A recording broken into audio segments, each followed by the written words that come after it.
Hello, welcome to Cinema Savvy, and welcome back to a new episode of Battle of the Brackets. It has been a very, very long time since this show. As we always say, this is definitely one of our favourite shows to do on the channel, and it's really good to bring it back. And although we're in the month of September now, it is September the 1st, we're still kind of unofficially in Christopher Nolan month. We have 3 more videos to go, this being the first of the 3.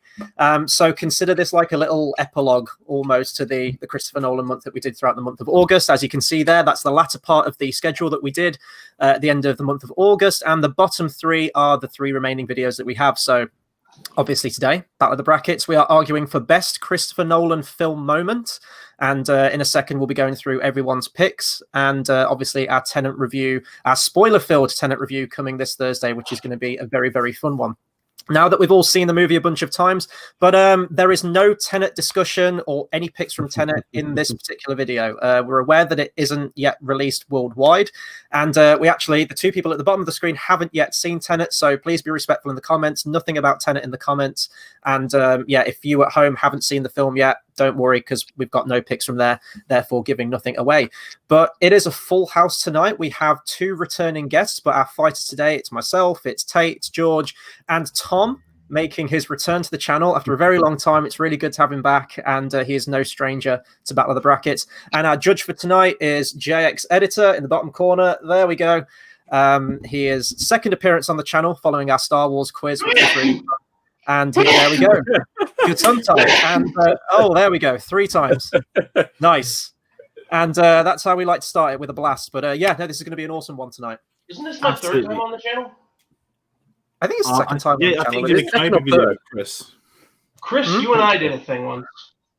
Yes, we did. We did. 3rd time on the channel. There we go.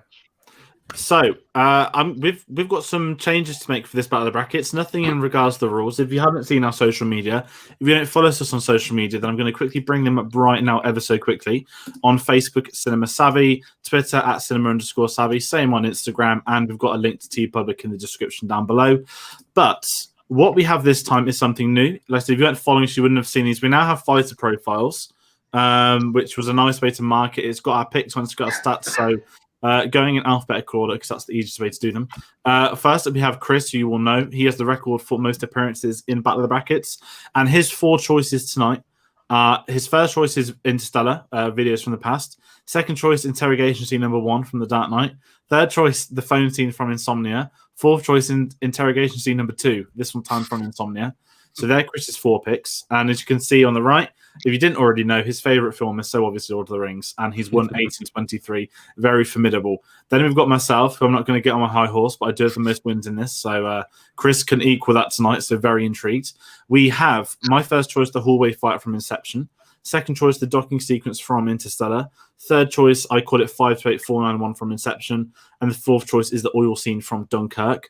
And then we have Tate next up in 3rd, alphabetical order again. First choice is the reveal from The Prestige, final moments of the film. Second choice is the final scenes from Inception. It's time, basically, the moment the music starts, the moment the film finishes. Nice 4 minutes there. And then we've got the magic trick scene from The Dark Knight, as well as the first bombing scene from Dunkirk. And he's won 2 in 17, including the very first episode. And we have the return of Tom, as Chris already said. Iconic photo there.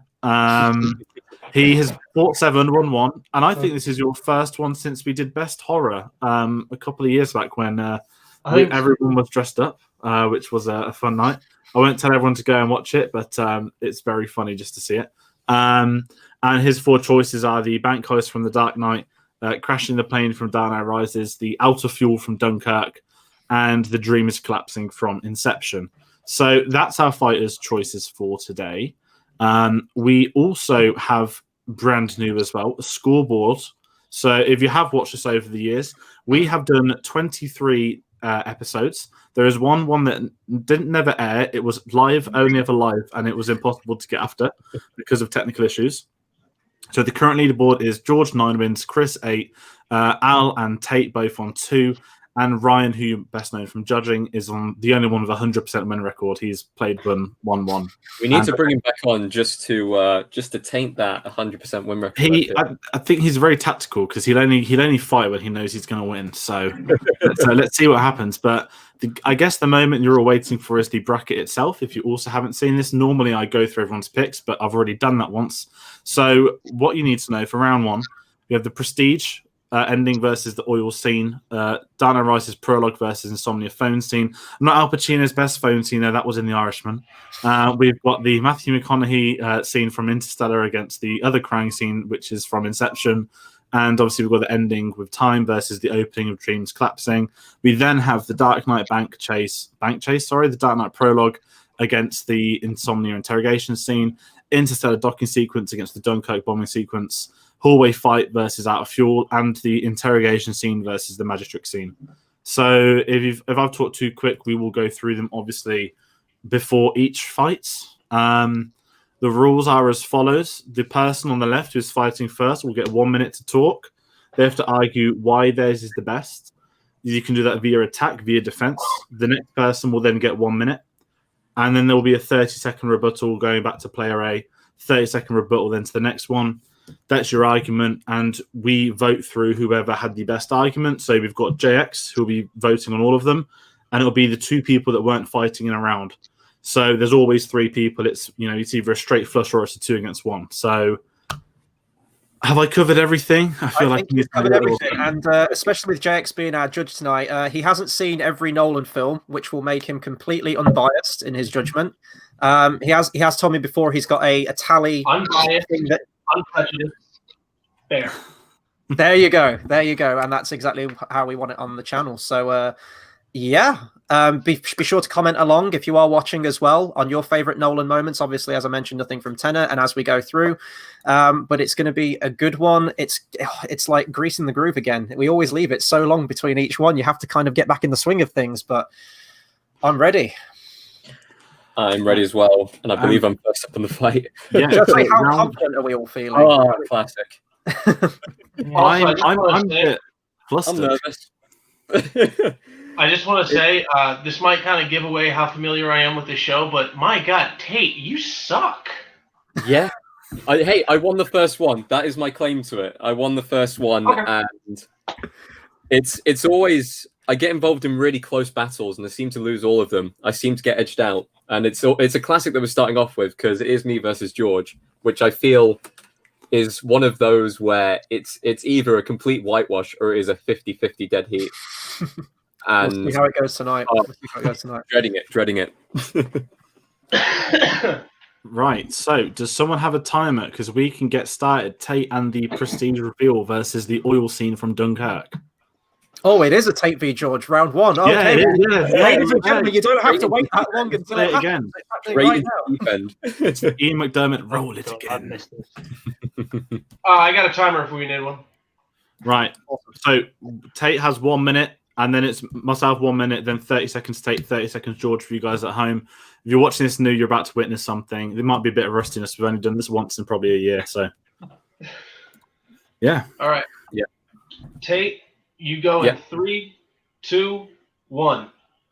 In a film that has so many twists and turns, this is the one that lords over them all. The final trick, the final act, the prestige of the prestige itself.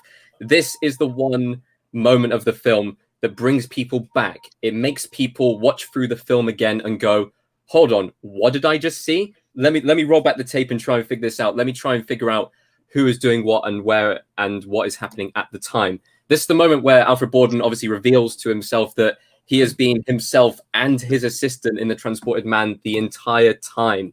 He has been acting as two different people, him and his brother, and they had to go through hardship to be able to keep this trick alive through chopping off fingers, through falling in and out of love with their assistants. It is such an emotional moment that harkens back to all of the moments throughout the entire film and makes it so magical for a magical film. It is fantastic. And this is my favorite Nolan film. I'm really passionate about this moment. Shut up. Oh, we got this time. Okay. Is the clock ready for me? George, 3, 2, 1. We've both picked the final scenes from each of his films. However, my scene is different to yours. Yours is the big revelation, the big twist, but mine is the moment everything's been waiting for. You start the film on minute 1, minute 2, whatever. 3 key sequences, 1 hour, 1 day, 1 week. Where do they all come together? They come together in the oil scene. You've just patriotically seen Tom Hardy in a Spitfire, a real Spitfire, take down a German bomber. You have your moment of triumph. And then as the other pilot notices, he's about to crash into a plane full of oil with all the other protagonists, the boat at the side, everyone. And you've got the moments where you fear that everyone's life's at risk because they've just gone and killed a couple of the other characters. Why not kill some more? And this is the moment where everything comes together. It's a rare thing. It's good editing. It's perfect editing. Not everything can do that. And it has to build to this crescendo. This is the piece that puts the film together. And it absolutely delivers on that. The set piece alone, the fact they're actually able to drop oil into an ocean in this day and age and then set that on fire too, that's something that just can't be done. And it's the realism that comes with it. You feel genuine. So for a second, am I ready? Yeah, we'll just change the timer. All right. Start with Tate, your 30-second rebuttal. 3, 2, 1.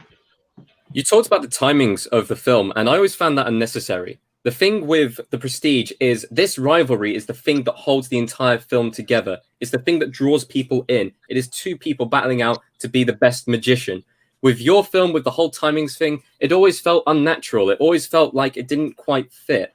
It always felt like you're having to keep track of where people are and you have to work out, oh, okay, they're all together, and yeah, sure, there's danger in the scene. But this moment makes people rewatch the film. Time. Tell me when. George. 3, 2, 1. If this scene doesn't work, the film doesn't work, because then will people be like, well, why did they just randomly merge three different scenes together to make one?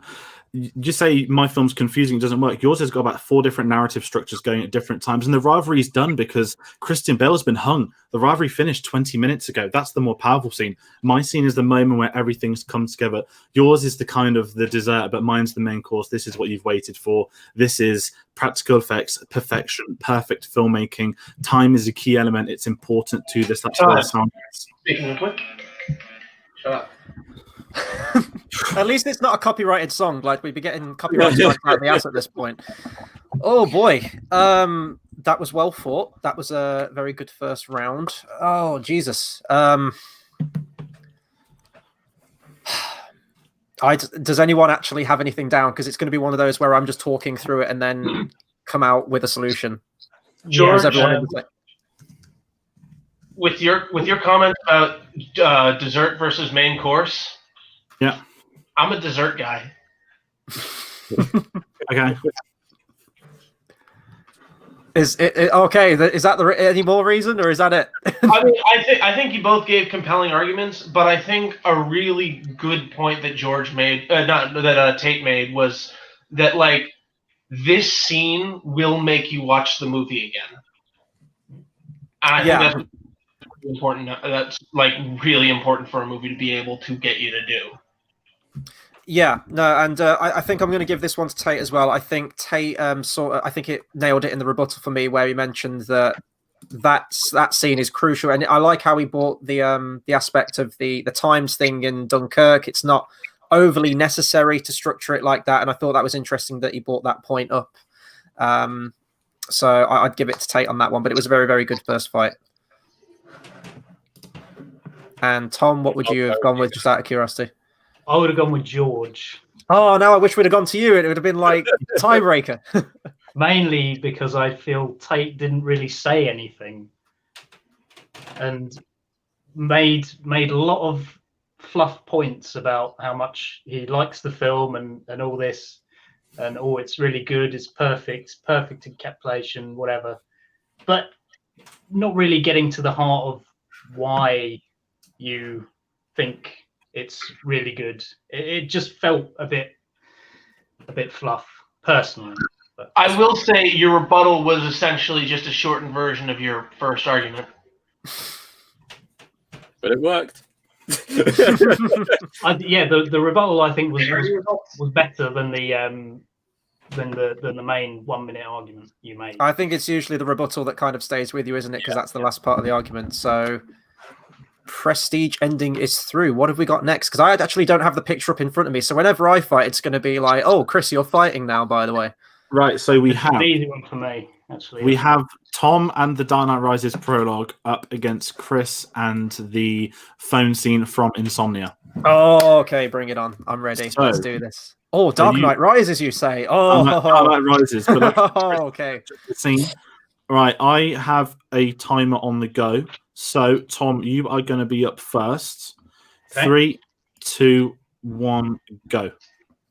Okay, so first things first. Let's get the elephant in the room out of the way. Bane does have a silly voice, yes. However, that is not what the scene is ultimately about. It is a pure, unadulterated spectacle to marvel at. How they crash the plane for real, and all the intricacies that go from behind the scenes. And it's just a great scene to watch from the build up all the way through to the actual plane crash itself. And yes, of course, he does a stupid voice, but that's not why you're watching it. You're watching it for the plane crash and the plane crash alone, and it delivers really fucking well. I go on and on and on about the practicality of it all, but it really stays with you. The fact that this is all done in camera is spectacular, and really is a testament to how good of a filmmaker Nolan is. Hey, Chris. Go. Okay, I'm going to start with an attack on the Dark Knight Rises, because you said that the silly voice for Bane doesn't matter. That's not the focus. Well, I'm sorry. This is our villain introduction. This is our introduction to the main antagonist for the film. And when it was originally screened, no one could hear what he was saying. It was ADR'd with like a terrible voiceover. He sounds silly. It takes you right out of the scene, and the intimidation of what you should feel in a scene like that. We talk about intimidation with an antagonist. We have Robin Williams as Walter Finch in Insomnia, who is absolutely chilling. This scene is a confession scene over the phone to Al Pacino's character, Detective Will Dormer, where Robin Williams talks very nonchalantly about the murder of a 17-year-old girl, and how he justifies it is absolutely chilling. It's delivered with pitch perfect acting from Robin Williams, all the little mannerisms, the little facial tweaks and everything. He even studied by watching real life audition tapes from killers to even add into his own performance. And it's a simple phone conversation, but it's the two people on the level playing field. Both have killed someone, and it's the way that both of them are trying to justify it. And although Tom, 30 seconds, go. Okay, let's get that out of the way. The scene is shit. Let's just put it out there, because it's boring.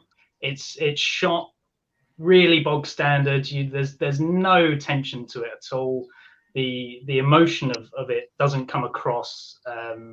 And you say, like, Al Pacino's acting is hammy, to say the least, in pretty much all the scenes in that film. But this one, especially, and it's just boring to watch. Is all I can really say. There's no emotion.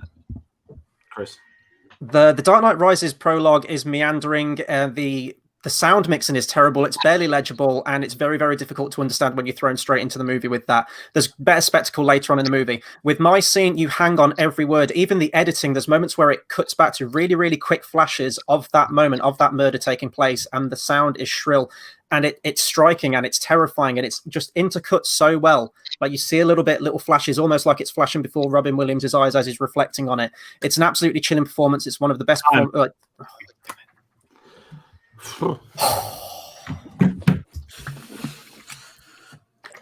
Well, I am not going first in this one. I'm willing to go first. I'm going to give it to Chris. Tom had a very strong rebuttal. Very good minute. But for someone that adores the Dark Knight Rises prologue, Chris did make a very good point. Tom was very aware of Bane's voice, but Chris was able to kind of retract away from that by bringing up the fact that this is the intro to the villain for the film. And that's a big thing that I kind of agreed with, albeit I'd love it and I'm biased towards it. I think that was the most sort of the big part of the argument that had me on this one, is that how Chris argued that Tommy did well to bring spectacle, but the lingering thought of that was what Chris said about Bane. So I have to give it to this, even though I disagree and I feel bad for doing that. But that's my vote to Chris. Okay. I'm going to go next. There is one point from this argument that stood out to me. It's always very difficult, and I can understand it, Tom, when you're arguing against something that you probably haven't seen the entire film behind it. I don't know if you've seen Insomnia or not. Have you? Yeah. Or Yeah, sort of. It's not high on my Nolan list. Yeah. Well, as a person who hasn't seen that scene, like just from hearing you talk about it and from hearing Chris talk about it, I got two very polarized kind of two very, very polarized things. The thing that got me was it was a throwaway line by Chris. It was an absolute throwaway line, but it did kind of win me the argument that the Bane crashing the plane isn't the biggest spectacle in the film. And it made me think for a second and go, do you know what? I would have picked different Dark Knight Rises moments over this one. And that one line there swung the argument for me because it was pretty 50-50 for me. And it's just kind of looking back on all the notes and stuff like that. That one single, almost throwaway line that Chris said kind of tilted it in the favor of him. So I'm giving it to Chris. Okay, and JX, what were you gone with? Oh, Chris, totally Chris. any reason? That's an absolute. Do you want to go in? I appreciate practical effects, but practical effects does not a good scene make. And that seemed to be your main point, is that it was done in camera and it looked good. That's fine, but that's all that is. It's fine. Okay, so we have another turn of events. we have Dark Rises Prologue. Insomnia goes through. I was surprised that there was one Insomnia pick, let alone two. But yeah, it's just the look of the draw, isn't it? I didn't count on there being two, let alone two interrogation scenes that I've got to argue for. But boy, I'm going to try and do it. Absolutely, but before we get to interrogation scenes, we need to get ready for the next round because we have Chris. You have your Interstellar scene. Oh God! Okay. And I have pulling up the clock. 491 scene. So the two emotional scenes. I've got a stopwatch up ready to go. Chris, you're up first. Okay. Okay, you ready? 3, 2, 1, go. This is the most pivotal emotional scene of the entire film, and I'd go so far as to say why it's one of the best Nolan moments is that we kind of say a lot on the channel, and I think it's just inherently known. Nolan doesn't do emotion all that well. He's usually a very sort of cold, removed director. And I'd say that Interstellar is by far his most emotional scene, and this is always the scene that everyone brings up. You've just had your big action set piece of Act 1 with the absolutely monumental mess up on Miller Planet, where years have gone by. They only intended to be there for a short amount of time, and 23 years have gone by. And then you have Matthew McConaughey sitting down and watching 23 years worth of family videos, watching his kids grow up in the span of a few minutes. McConaughey delivers probably the best moment of his entire performance in this whole film, where he more or less goes through every single human emotion, and he acts it beautifully, from laughing, smiling, gratitude to ultimate sadness. Watching himself become a grandfather in the span of minutes, people he's known that he's loved have passed away. And stop. And George, 3, 2, 1, go. The whole point of Inception is to plant an idea into someone's mind. But this is the key. This is the idea. This is the final scene that Cillian Murphy's dad died knowing full well that his son was a disappointment. They have to emotionally destroy him so he can believe the lie that he's disappointed he tried, so that they could win, so that the villains could steal and dissolve his empire. And it's this sad fixation of this powerful yet powerless individual clambering to spare his final few moments, trying to believe something new. And it leaves this daunting impact, but you want it to work because you've grown to love these characters that are making him out to be a liar. And it's this crux. You mentioned emotions, Matthew McConaughey. I raise you with Cillian Murphy crying, those big blue eyes, as we often go on about. It's a fantastic scene. And then we've got the blaring Zimmer music. The Zimmer music, which is the best Zimmer music he's had in his entire career, and that's probably the second best composer in history. That adds everything. The scene can't work without Hans Zimmer. And stop. And rebuttal, 3, 2, 1, go. I would argue how you connect with a scene and how you put yourself into that scene. And I think it's much easier to do that with Interstellar. With 528491, you're trying to put your mind into a dream sequence and also two kind of secondary characters and a business tycoon who's passing away. I think it's much easier to do it in Interstellar, where it's literally the love of one's child and being away from them and watch 23 years pass by and finally seeing them again after all that amount of time. And it's the first time he sees Jessica Chastain, his daughter, as well. Oh, damn it. Absolutely. Absolutely. You mentioned the child, because for the 4-minute scene, 3-minute scene, we spend all but 30 seconds of it with the child that no one gives two shits about. No one cared about Casey Affleck in the film. No one cared about his character. You're there for Murph. She comes in the final 20 seconds, and that's when it gets you. But the build-up for that is wasted. You care from the get-go about the Cillian Murphy scene. You say you got to be in the dream. You're already in it. By the time you get to that, you're fully engulfed in that scene. Whereas yours, you've just had the best scene of the film minutes beforehand. And stop. That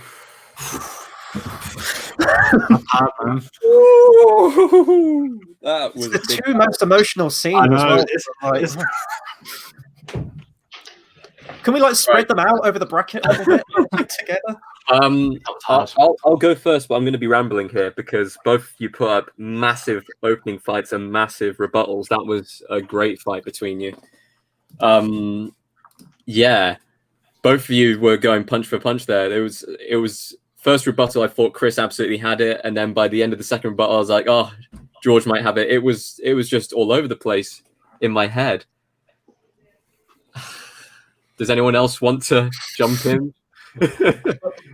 I think you both did a fantastic job with that one, but I think, George, you shot yourself in the foot when you said that we don't care about the son. It's all, we want to see Murph. But the thing is, the fact that we're not seeing Murph is also adding to the emotion of the scene. So I'm gonna go Chris with this one. Okay. Tate is doing a pose right now, which looks like he's either frozen or he's still in deep thought. I'm literally staring at the two things on the poster bracket here and just thinking about the arguments and what you guys said. Tom, can you jump in or? Yeah, sure. I would have to go Chris for this. Oh, fuck. I can't complain. It's the best scene. I actually thought that was going to be the race to get to that scene, but everyone had it. Just only one person at the top. Honestly, if and I know that you've already voted now. If it would have gone to a tiebreaker, I'm very tempted to have given it to George, purely for his rebuttal, because his rebuttal was a little bit stronger than Chris's. Mm-hmm. Yeah, both were quite good, points. I feel that Chris made a better argument for the emotion of the scene than George did. Well, Chris's argument of the whole, it's two characters who we don't really care about. They're two secondary characters having an emotional moment, and then George immediately replying with, "Well, he's talking to the secondary character of a son, not even the primary character, for pretty much 90% of the scene." It's still his child, damn it, for God's sake. Oh my God. Either side. Yeah. I mean, on a side note, why the fuck is Casey Affleck in that movie? Why is Tom in that film? Yeah. Everyone goes quiet about that bit. Yeah. And not Venom Tom Hardy, the other Venom, the better one. Anyway, swiftly moving on. Right, so we have next up, we have Tate and Time, the final scenes of Inception, versus Tom and the Dream is Collapsing, also Inception. Versus the end of the film. Yes, kind of the Inception quadrant, we could say, bar Interstellar. So, really want to say a line, but I can't say the line, not until Thursday. George probably knows the line that I'm thinking of in my head, but there's many lines. Right, so Tate, you have 1 minute on the clock, going in 3, 2, 1. Oh, sorry. I just wanted to start off by saying that your scene is very good at introducing the universe. It's very good at kind of showing us, oh, we're in a dream, kind of explaining some very, very minor rules to it and stuff like that. But then you have the entire rest of the film to compare it up against, including the time scene, including the emotional climax to the film. The part where people go back and they go, was the spinning top still going or not when they first watch it? I mean, we all know now that that wasn't his totem. But at the same time, it kept people engaged past the credits. Your scene, people go, "Oh, it's a cool opening." My scene, people go, "Wow, what a fantastic film! What an amazing crescendo moment to the finale!" Like, did he get to see his kids in the end? It's all these questions flowing through people's heads and stuff like that.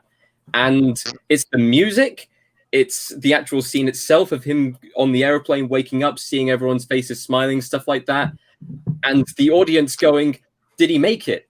Like, it's the entire point of the film. It's all about Bob. Tom?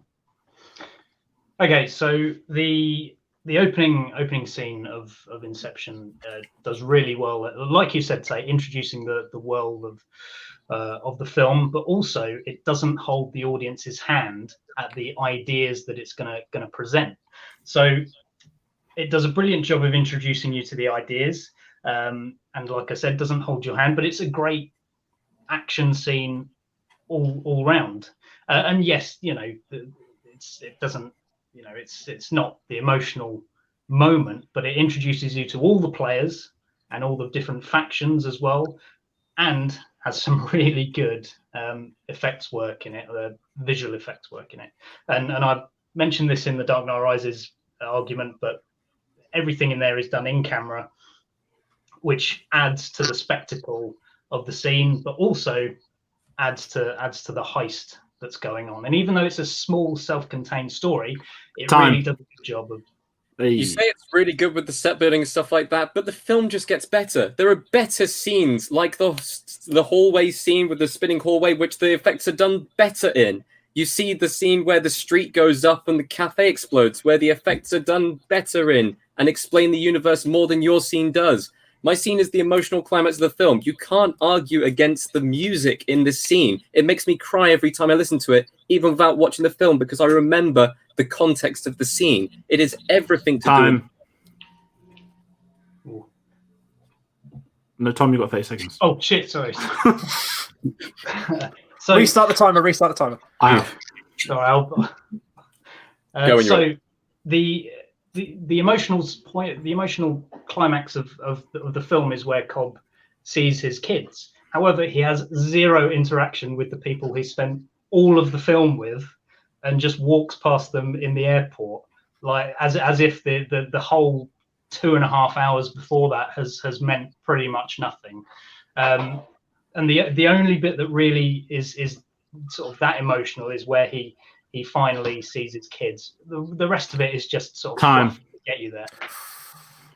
Oh, Tom, you may have taken that for me in the rebuttal. I think Tate probably had the more compelling opening minute, but when he brought the fact up that it is literally like the whole scene is time from when he wakes up in the plane, but it's really only like the last tiny part. And like Tate, you were focusing on that part, but we remember it's a scene as a whole, even leading up to that part, even with saying goodbye to everyone in the airport. And Tom got that part in his rebuttal for me, where he said that it's just kind of a nod to everyone, and we have spent all this time with these characters and we don't really get any kind of like emotional send off to those characters. So for that reason alone in the argument, I think that was an important point. I'm going to give it to Tom on that one. JX? Oh, I agree with Chris. It's a very good point that the whole cold shoulder thing has been brought up in a number of movies. Characters just kind of ignoring their past, you know, with Chewbacca walking up to see Finn's okay and ignores Leia. Here we are again with Inception and Tom Hardy and company, and I totally agree. I think Tom took that one. I'm with you on this. Tate, you had this in the bag, and Tom's know. The only criticism of that scene. Now. It's the only criticism of the scene is what Tom's. They're on a job. They can't see each other after the heist. That's all I want to say. That should have been in the argument. I didn't expect him to put that in the argument. Well, there you go. Expect the unexpected. Classic misdirection. Those are the rules of Battle of the Brackets. Those are the terms of engagement. You know the rules by now, Tate. I thought I absolutely had that. That's insane. Right. You should have really, because if Tom hadn't spoke the last 30, Tate, you would have got that. Absolutely. Tom got it. So, moving on, we have the next round. The next round. I do need to go to the toilet quickly. Okay. So we'll go over what we've got left for round one. Let me quickly bring up for the people at home. Comment along. Let us know what do you agree with, what do you disagree with. So we've done the first half. We're going to get into round two. So very shortly, Tom, brace yourself. It's yourself and the Dark Knight prologue taking on another Insomnia scene where Chris has to take out another Dark Knight prologue scene. Followed by the Interstellar docking scene versus the Dunkirk bombing on the beach, followed by the Inception hallway fight versus the out of fuel in Dunkirk, and then the interrogation scene versus the magic pencil scene. So it's going to be very interesting. I don't know if there's been an upset as of yet. Maybe people would say the time scene is, but as far as I'm concerned, Interstellar was going to go through, Prestige was going to go through, the Insomnia scene was going to go through. So we're on 3 out of 4. Things are going all part of the plan and things like that. So I think the time ending is probably a bit surprising because if you go onto any article on Google and you type in best Christopher Nolan scene, you ask any average Joe, they're probably going to say something from Inception, probably the ending from it. So that is kind of surprising. But I'm in a state of shock right now. Right. So are we ready for the clock? Is everyone ready and seated for the second half of round one? I am indeed. Yeah. Wait, what am I arguing? What am I arguing? Sorry again. Which you are arguing with the Insomnia interrogation. Insomnia interrogation. Okay, I've got it. Tom has the Dark Knight prologue. Tom, you have a minute on the clock. I'm going to give you a countdown. So you're going to go 3, 2, 1. Okay, this scene or this particular moment is fantastic. It is a brilliant introduction to your main villain, and whilst the Dark Knight Rises gets some things wrong, this definitely doesn't. The opening shot where the Joker is standing on the street is phenomenal, where it slowly pans, slowly zooms in. It shows you the intricacies of the Joker's plan and the types of chaos he's going to instigate on Gotham City, and it's really well done, really well shot. And the reveal at the end, the reveal of the Joker's face, and which puts your mind at ease for everyone who said, Heath Ledger definitely wasn't a good fit for the Joker. That really puts it to bed, because that reveal is not only scary, but it's just a menacing way. Chris, on your mark. The spectacle is undeniable in your scene. The shots you mentioned, absolutely. But in terms of it being a final twist at the end where the Joker reveals himself, really was that a surprising twist? The character never speaks. He's all got these weird kind of tweaks and everything like that. And then again, the classic villain cliche of the main villain killing his henchmen. How many times have we seen that before? And people blow it up completely out of proportion, like it's this amazing scene. And it's riffing on a completely different scene from Heat as well, and it's basically doing exactly the same thing. My scene is like a chess game between two people that have killed each other in an interrogation scene where they've both conspired to frame someone else for the murder of the 17-year-old girl.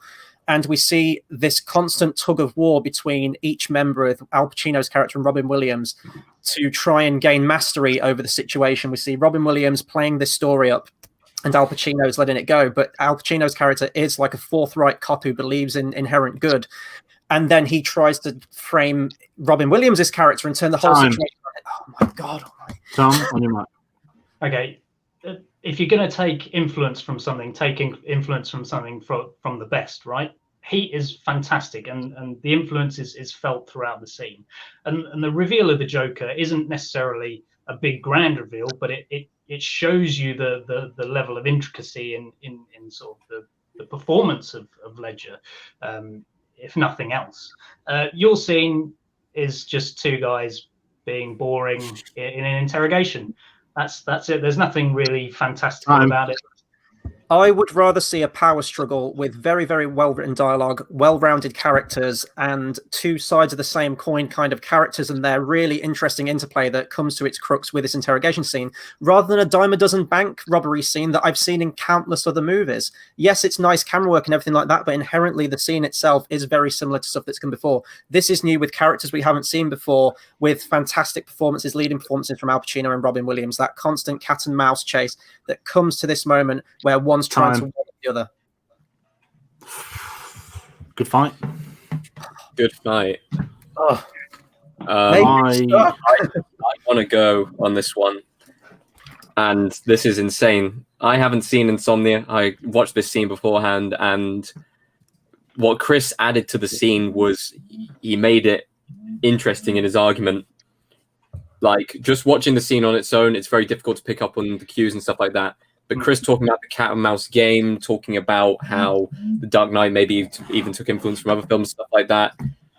The argument that won it for me was the fact that Tom didn't talk enough about the heist itself. He just talked about the Joker reveal, and he talked about the opening shot, and he didn't talk about, like, at all anything about how the people get picked off and how there's kind of that tension of who's going to be the last one standing and who's actually playing or like holding all the cards and stuff like that.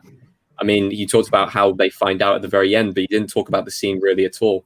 So I'm going to have to give this to Chris. Yeah, that's fair. Jax? Well, George, are you going to... That depends. Are you going to give it to Tom? No, sorry, I'm not. I'm sorry. I was just doing it to give someone the attention.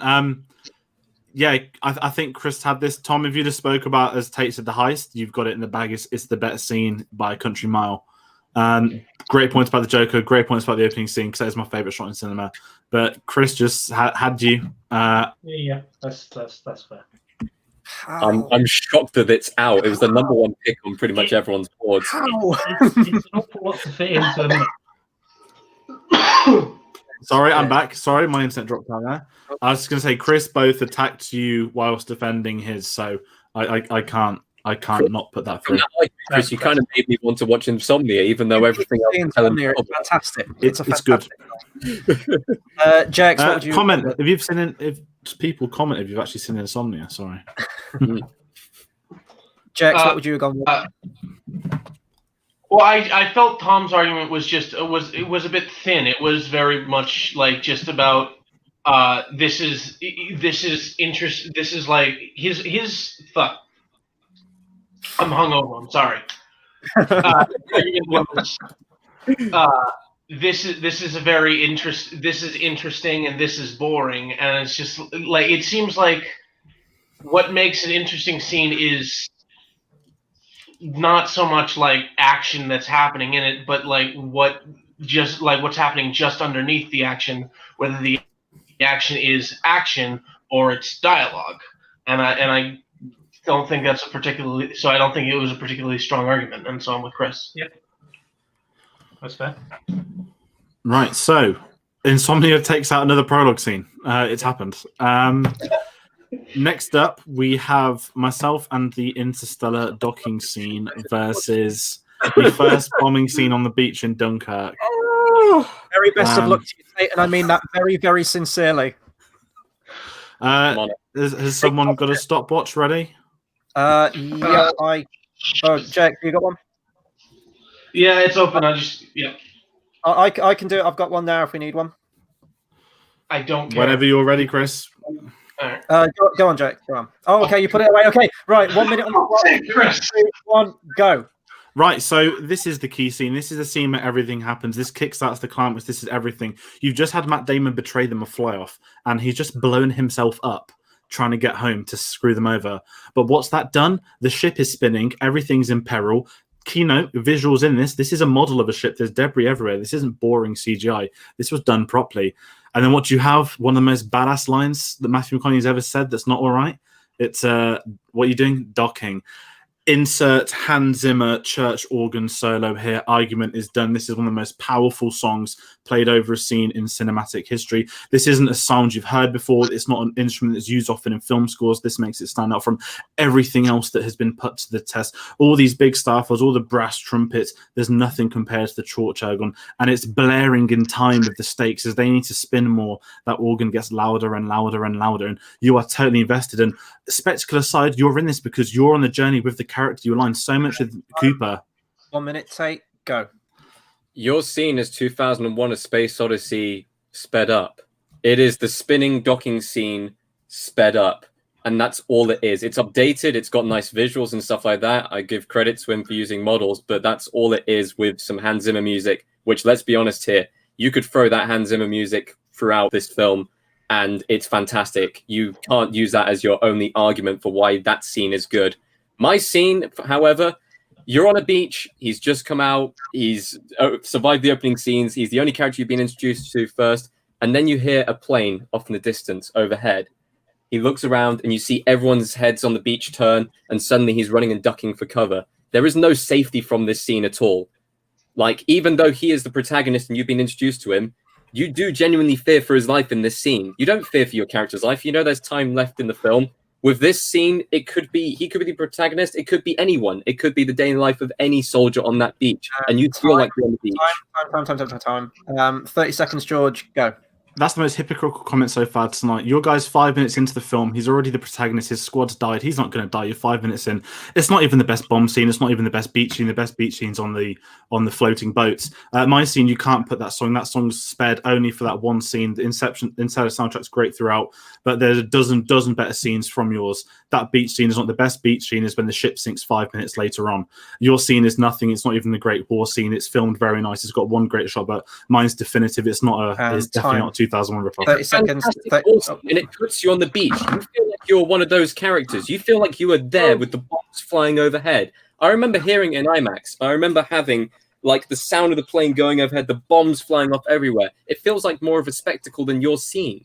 Your scene is just the music. That's all it is. My scene, you feel like you are on the beach. You feel like you are in danger as part of like the actual action. I feel so disconnected watching your scene. It's unbelievable. And time. I am not going to go first on this one for a change. I'm going to open it to the floor. I can go Oh, first. don't everyone talk at once. Oh, there we go. All right. No, go on. So, Tate, your argument is that you opened with it's 2001: A Space Odyssey, but faster. Mm-hmm.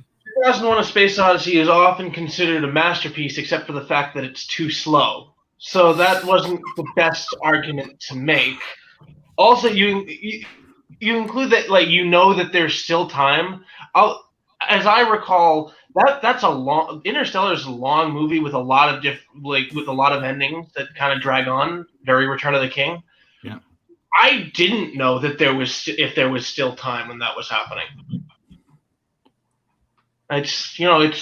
So I'm gonna go George with this one.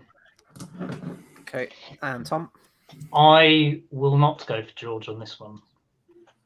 Mainly, I think the arguments George made were more based around the music, and while that is a very good part of the film and a good part of that scene, the one thing you didn't mention was how that builds tension during the scene, and I think Tate's rebuttal was slightly better in my opinion, but yeah.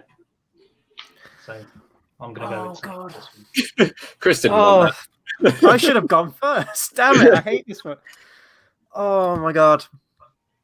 I genuinely am split down the middle. Right, I'm just going to talk through this one. So, talking about when you said, Tate, that the music, isn't important or anything like that, and it sounded like you were about to say you could take that soundtrack out and I thought you were going to say and put it into another Nolan movie, but it is very specific to that one. But I mean, that does drive the scene, the music, absolutely. But there is more to the docking scene. But then I also found, Tate, the first minute sort of, it was like you were going through a summary of the scene and not really giving me why that scene was absolutely crucial. You could have talked about the sound, you could have talked about the impact, and you kind of brought that up a little bit towards the tail end, but it sounded more anecdotal rather than the film. Actually, it was like, this was my cinema experience kind of thing when I was in the cinema listening to it, rather than this is the scene as it is. It's really tough. I think, because I agree with Tom's point as well. I think I'm just going to edge it to George very, very slightly, because he talked about the models, he talked about the music and the lines of dialogue and everything and all that culminates. I would have liked a bit more specifics in terms of the filmmaking of your scene, Tate, rather than just going, this happened, then this happened, then this happened in the scene. It's like, we've seen the movie, just get to That's it. That's I don't know. I'm giving it George. Just barely. I am very happy that went to a tiebreaker because looking at that matchup, that was the worst matchup I could have. You argued very well. You argued very well. You were doubting yourself. You were very openly doubting yourself about that. Very difficult to argue against that scene. Right. Sorry, I'm taking my breath because I've got to fight Dunkirk again. It is the Inception hallway sequence versus the Dunkirk out of fuel. Yeah. Who's got a timer? This is me versus Tom. Oh, Jax is on this one. He's on this one. I'll give this one to him. Who's on first this one? George is going first. All right, George. 1 minute and 3, 2, 1. Joseph Gordon-Levitt said when he read the script, there was a couple of words. It was one line. It was a passing by. They fight in the hallway. He turned upon set to see a revolving set that he had to train for 6 weeks to pull off a 1.5-minute action sequence. Not only is it one of the most incredible action sequences we've ever seen, taking inspiration from 2001 with the revolving doorway, why not have two people fight in it? Not CGI. This is people on stunts. This is a studio where they're going to spin it around, make you train, damage yourself. And not only is it going to be well crafted, it's going to have a very important role within the film. It's not the climax, but it's the kind of course 3 of 5, like you're just getting to that main bit, but you need something to give you a little bit of a kick. And what better to talk about a Christopher Nolan film moment than the one that does a fight scene that no one else could probably make, even if they tried it. This is real people with real stunts, including again a Hans Zimmer score to boost it that 1 point further. Sorry, I can carry on talking then. And it's up against Out of Fuel, which is another great scene from Dunkirk, but one of the weaker scenes. I didn't need to say it was close enough to the mic. Okay. Tom. Okay. So 1 minute.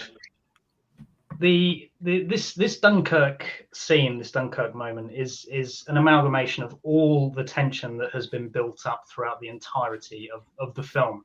It's shot well. It's well choreographed in terms of its plane air combat.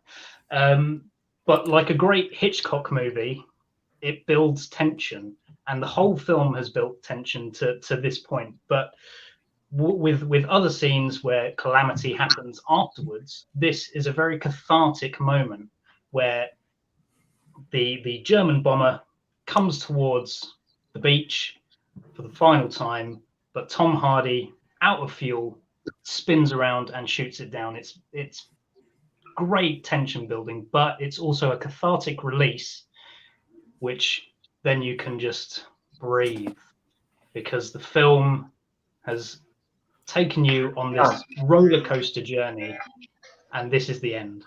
Tom time. Dude, say time at the end, because I think people are getting like. Oh, okay. I didn't hear. Maybe all right, George, 30-second rebuttal. Go. Right, you mentioned this is the scene that comes after. You've had the oil scene literally 2 minutes before. That's the tension scene. This isn't the tension scene. You've just had your heroes in this big blasting moment. They've all met up. They're all okay. They're all in the same storyline now. There's no way on earth that the Tom Hardy bit was going to overshadow that, have this sad moment. The other thing you mentioned is cathartic. It's great. He opens the hatch. Then you look over and see the CGI that sticks out like a sore thumb. For a film that prides itself on practical effects, getting the CGI of a skyline that just doesn't feel natural. Oh, interesting. But Tom, 30 seconds. It's a cathartic release of the tension that has been previously built up in the film. This is the moment where you can finally breathe. Your hallway fight is intercut with some bizarre, shots of the other people going about their part of the plan. I want it to focus on the hallway fight and the hallway fight alone, but no, Nolan has to intercut it with ridiculous moments, which I'll go first on this one. As far as I'm aware, I think the hallway shot is one continuous scene, isn't it? I don't think it cuts. No, it has to cut because it has to have the car spinning to know they're in no gravity. So it just keeps cutting to the car. Okay.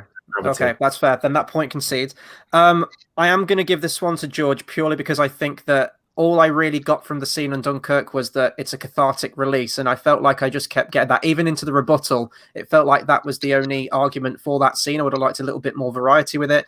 Maybe talk about like Tom Hardy's sacrifice as himself as a character, doing what he did for his troops, and ultimately the ultimate sacrifice at the very end of the film with it. Whereas I think George just covered more, basis. They talked about how it was built. It was practical, the training, it went from script to scene. He talked about the whole history of the scene, and I thought there was just more meat to George's argument rather than your one, Tom. So I'm going to give it to George. I guess I'll go next. I'm giving this to George as well, even though the intercutting bit at the end that was good. Did make me question it. That was a very good point, actually. But honestly, with George talking about like the behind the scenes of it, the actual physical ability to do this scene and the creativity of this scene itself, even the choreography of it, it's just all fantastic. Like everything to do with it, and you absolutely outlined that in your argument. Whereas all I got from your argument, Tom, was cathartism. So nice chilled out moment or breathtaking scene. I'll go with the breathtaking scene. It is a very great scene. I will add that. It's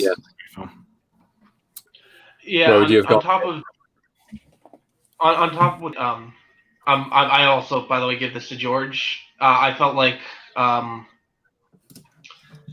felt like at one point. No, this isn't a felt. At one point, you're saying it's building tension, and then in your rebuttal, you're saying it's giving us breathing room.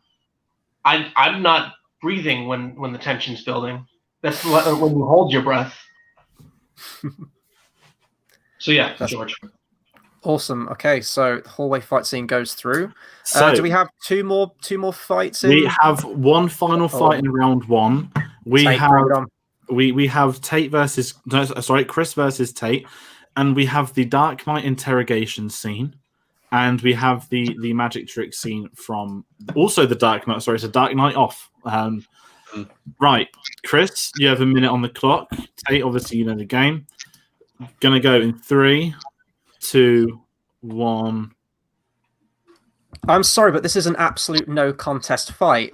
My scene is the two sides of the same coin, Batman and the Joker on screen together, war of words, and just perfectly epitomizes their character from the comic books and other adaptations. This is the true Batman and Joker we see pitted against each other right here. And it's that ultimate, again, sort of, I have two interrogation scenes, so there might be similar arguments that crop up, but that cat and mouse chase, but it ultimately comes to this. Batman thinks he has the upper hand, fighting for justice and everything like that, but you get the realization, and as the scene goes through with Joker even says, you have nothing to threaten me with, and it's an absolute lose-lose situation for Batman's character in this. He is trying everything. He is going through every trick in the book to get information out of the Joker. And the Joker knows that he can give Batman nothing, and there's nothing that Batman can do. He wants Batman to kill him. If Batman uses deadly force and kills the Joker still won. If Batman does nothing, the Joker still won. And that futile situation, as the music goes, oh, God damn it. So with this scene, the Joker's, let me show you a magic trick, and his kind of introduction into the gang members, the gang owners of Gotham, you actually see Heath Ledger properly act for the first point in the film and properly act in the Joker role. We see a little bit in the bank heist, but we don't see enough. In this scene, he truly introduces himself properly as a Joker-like figure. We truly see him become that character. We see him pull off the magic trick, something that in a dark humor sense is actually quite funny, but is also incredibly brutal. That is the Joker from the comics. That is what we wanted to see. The problem with your scene is Batman just kind of grunts and punches and grunts and shouts and stuff like that. And that's all he really does. When you say he tries everything, that's all he tries. That entire scene is Heath Ledger. This entire scene is Heath Ledger. I feel like Heath Ledger enables the Joker more in my scene.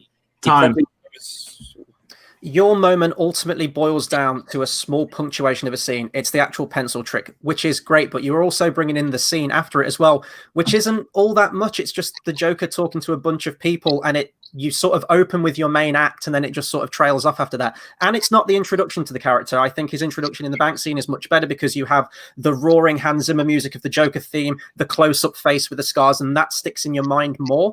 With my scene, it is the ultimate. It is Batman and Joker at war with each other. That is the scene that it all truncates in. Oh, God damn it. But this is the start. This is where he announces his intentions of what he wants the gangs to do. After this scene, he goes on and does other stuff in the film. I don't care about that. In this scene itself, this stuck with me more. The interrogation scene, we've seen interrogation scenes in other Nolan films, but it's literally Batman grunting. That's all he does. The Joker actually shows more Joker-like tendencies in my scene than he does in your scene, and both scenes are Joker scenes. That's all that I can really say.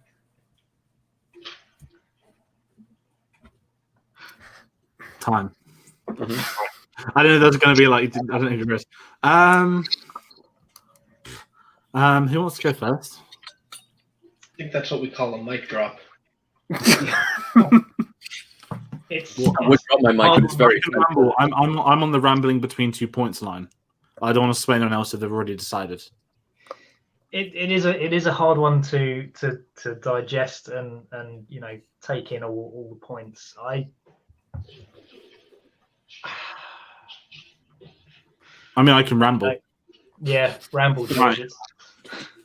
Tate shot himself in the foot by bringing up the instructions to the Joker. I know you meant it in a different way, but go straight back to the bank scene. Chris capitalized on that, so that's like this big sway. And then Tate actually spoke about the magic trick scene as probably best anyone could. I don't think Chris went all in on the interrogation scene, but I don't think he needed to because there's just way too much in the interrogation scene. And this is where I'm kind of lost because Chris had to say less to win because he's got a superior scene. That's not how it works. But it was more Chris's opening minute, I think, held more when he spoke about this is the Batman, the Joker, the two sides, the same coin. And I think that's when Tate comes back from that and brings up this is the instruction of the Joker, and Chris then brings the bank heist and also mentions how the bank heist did introduce him better.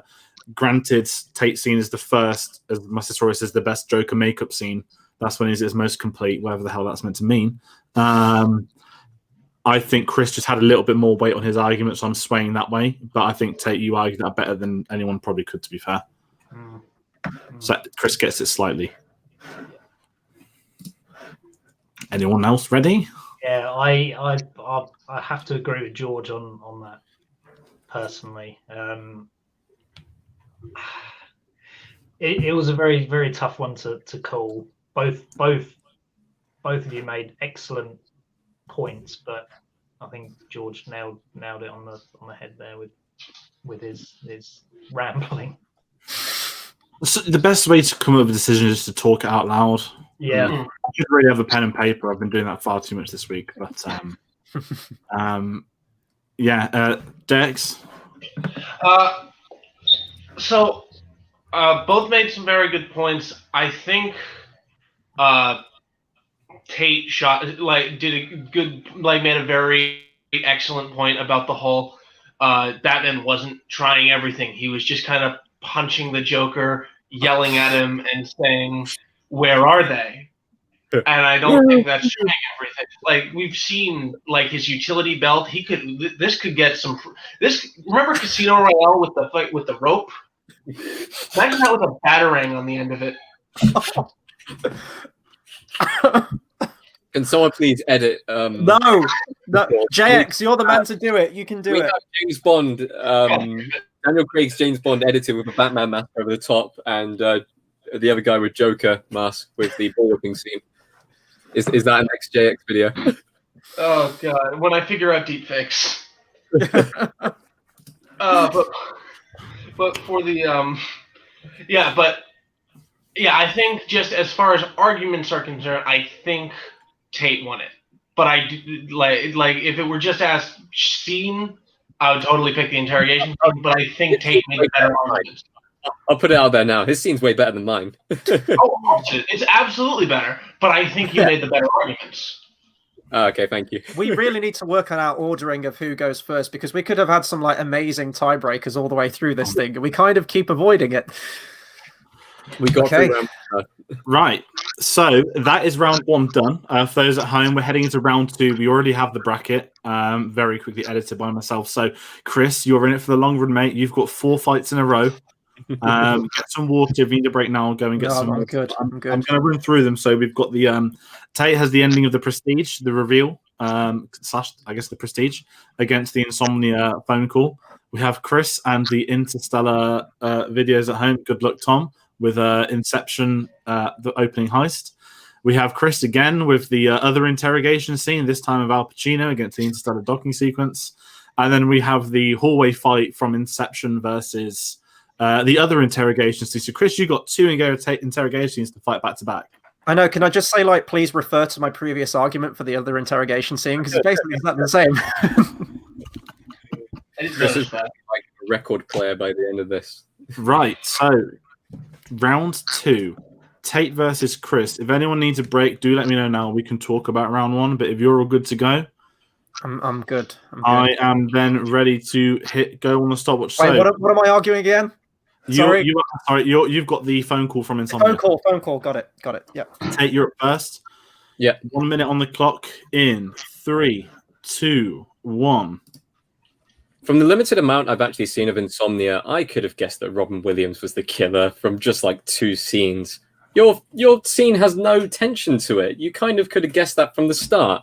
What you get in the Prestige scene is you get something where, on a first-time experience, your jaw drops. You go, oh my God, what an amazing idea like to come up with in that film. The grand trick, the fact that it is 2 people, that is just phenomenal. The prestige of the Prestige, as I already said in the previous round. Your scene ends up being just a phone call between 2 people. And yeah, sure, they intercut with stuff, just like in my scene. It is a conversation. But my scene holds more weight. You are more emotionally invested in my 2 characters because it is the rivalry. You don't know which side to be on at any odds end. They are at each other's wits the entire length of the film, and it is brutal. People die because of it, like that are close to the main characters. It feels like the scene has more weight. Your scene is a phone call. This is where it pays to do your research, my friend. That is not the point of my scene. It's not trying to, you know, Robbie Williams is the killer. The point of my scene is the fact that both of these 2 men have killed people, and it's them trying to justify it. And Al Pacino's just sitting there listening on the phone to this person confessing to an absolutely horrific murder, and how he justifies it when he says, I didn't murder her, I killed her, but it just ended up that way. And that's him rationalizing. And that is chilling stuff. And again, going back to Robin Williams' performance, one of his best performances of his career, you really, truly do believe that this, he is playing a psychopath. He is. And the thing is, your inherent good guy who you should be focusing on and cheering for, he has also done some dodgy stuff in the past and killed a man who it's left very ambiguous as to whether that was intentional or whether it was a pure accident. So they are kind of very similar people, and the way they try and justify their innocence essentially is harrowing stuff. It's really, really good. Prestige, you have better scenes of the rivalry. The gunshot scene earlier on where his fingers get blown off is brutal. Yes, but the gunshot scene adds into this scene more because they have to act on it. He has to cut off his own finger, or his brother does at least, just so they can continue the act going on. It's an act throughout the entire film. For basing this purely on acting, you've got one person who's maybe done a good performance in a forgettable film, and then you've got 2 actors at the absolute top of their game. Like, even from watching this scene alone, I could tell that Al Pacino was almost phoning it in. Like, these 2 actors, Hugh Jackman, Christian Bale, are absolutely phenomenal in the emotion they give. I don't know if that was trying to be a pun, the whole phoning it in thing, but Al Pacino is absolutely stunning in this film, and his silence speaks volumes because he is playing him. He wants him to confess and say all these things so we can later use it against him.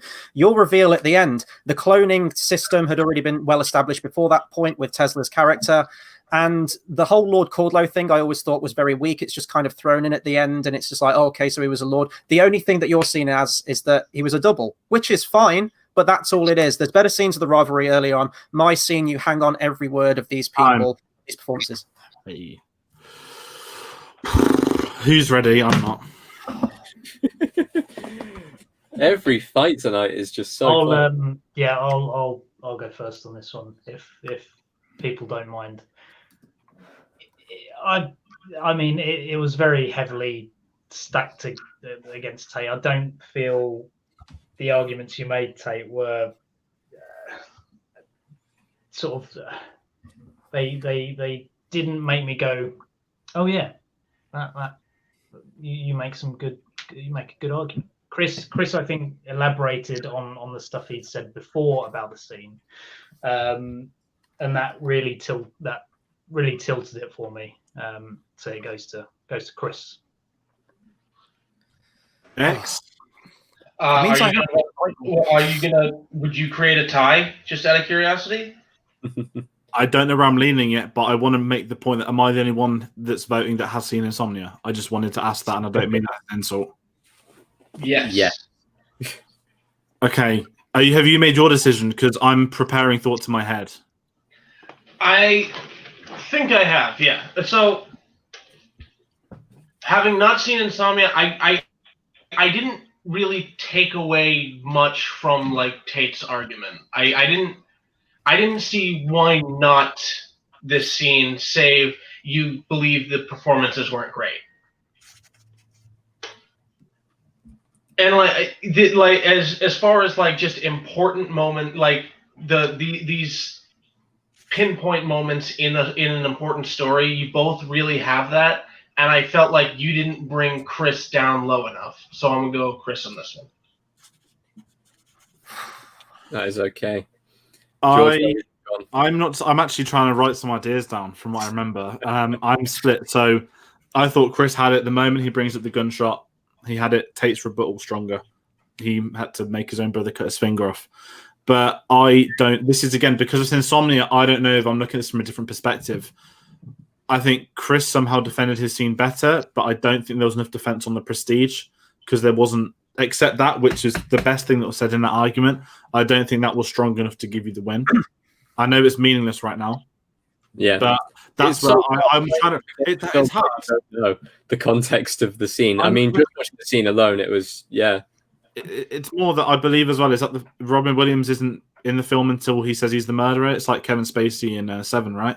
I've only seen it once recently, but so I was trying to avoid that kind of thing. So I know you hadn't seen it, and I was trying to avoid that from my decision making. But I think Chris just had the stronger argument. But that does come down to the fact that it's hard to talk about something you've not seen and something that's so fucking hard to get a copy of because for some reason Disney own the rights in England. No one knows why. It's not Disney Plus either. But yeah, slow process to take over Nolan. It's going to happen at some point. I am completely off the board. I do just want to say that I'm surprised that was the only Prestige scene in there. I thought someone was going to go with the gun scene.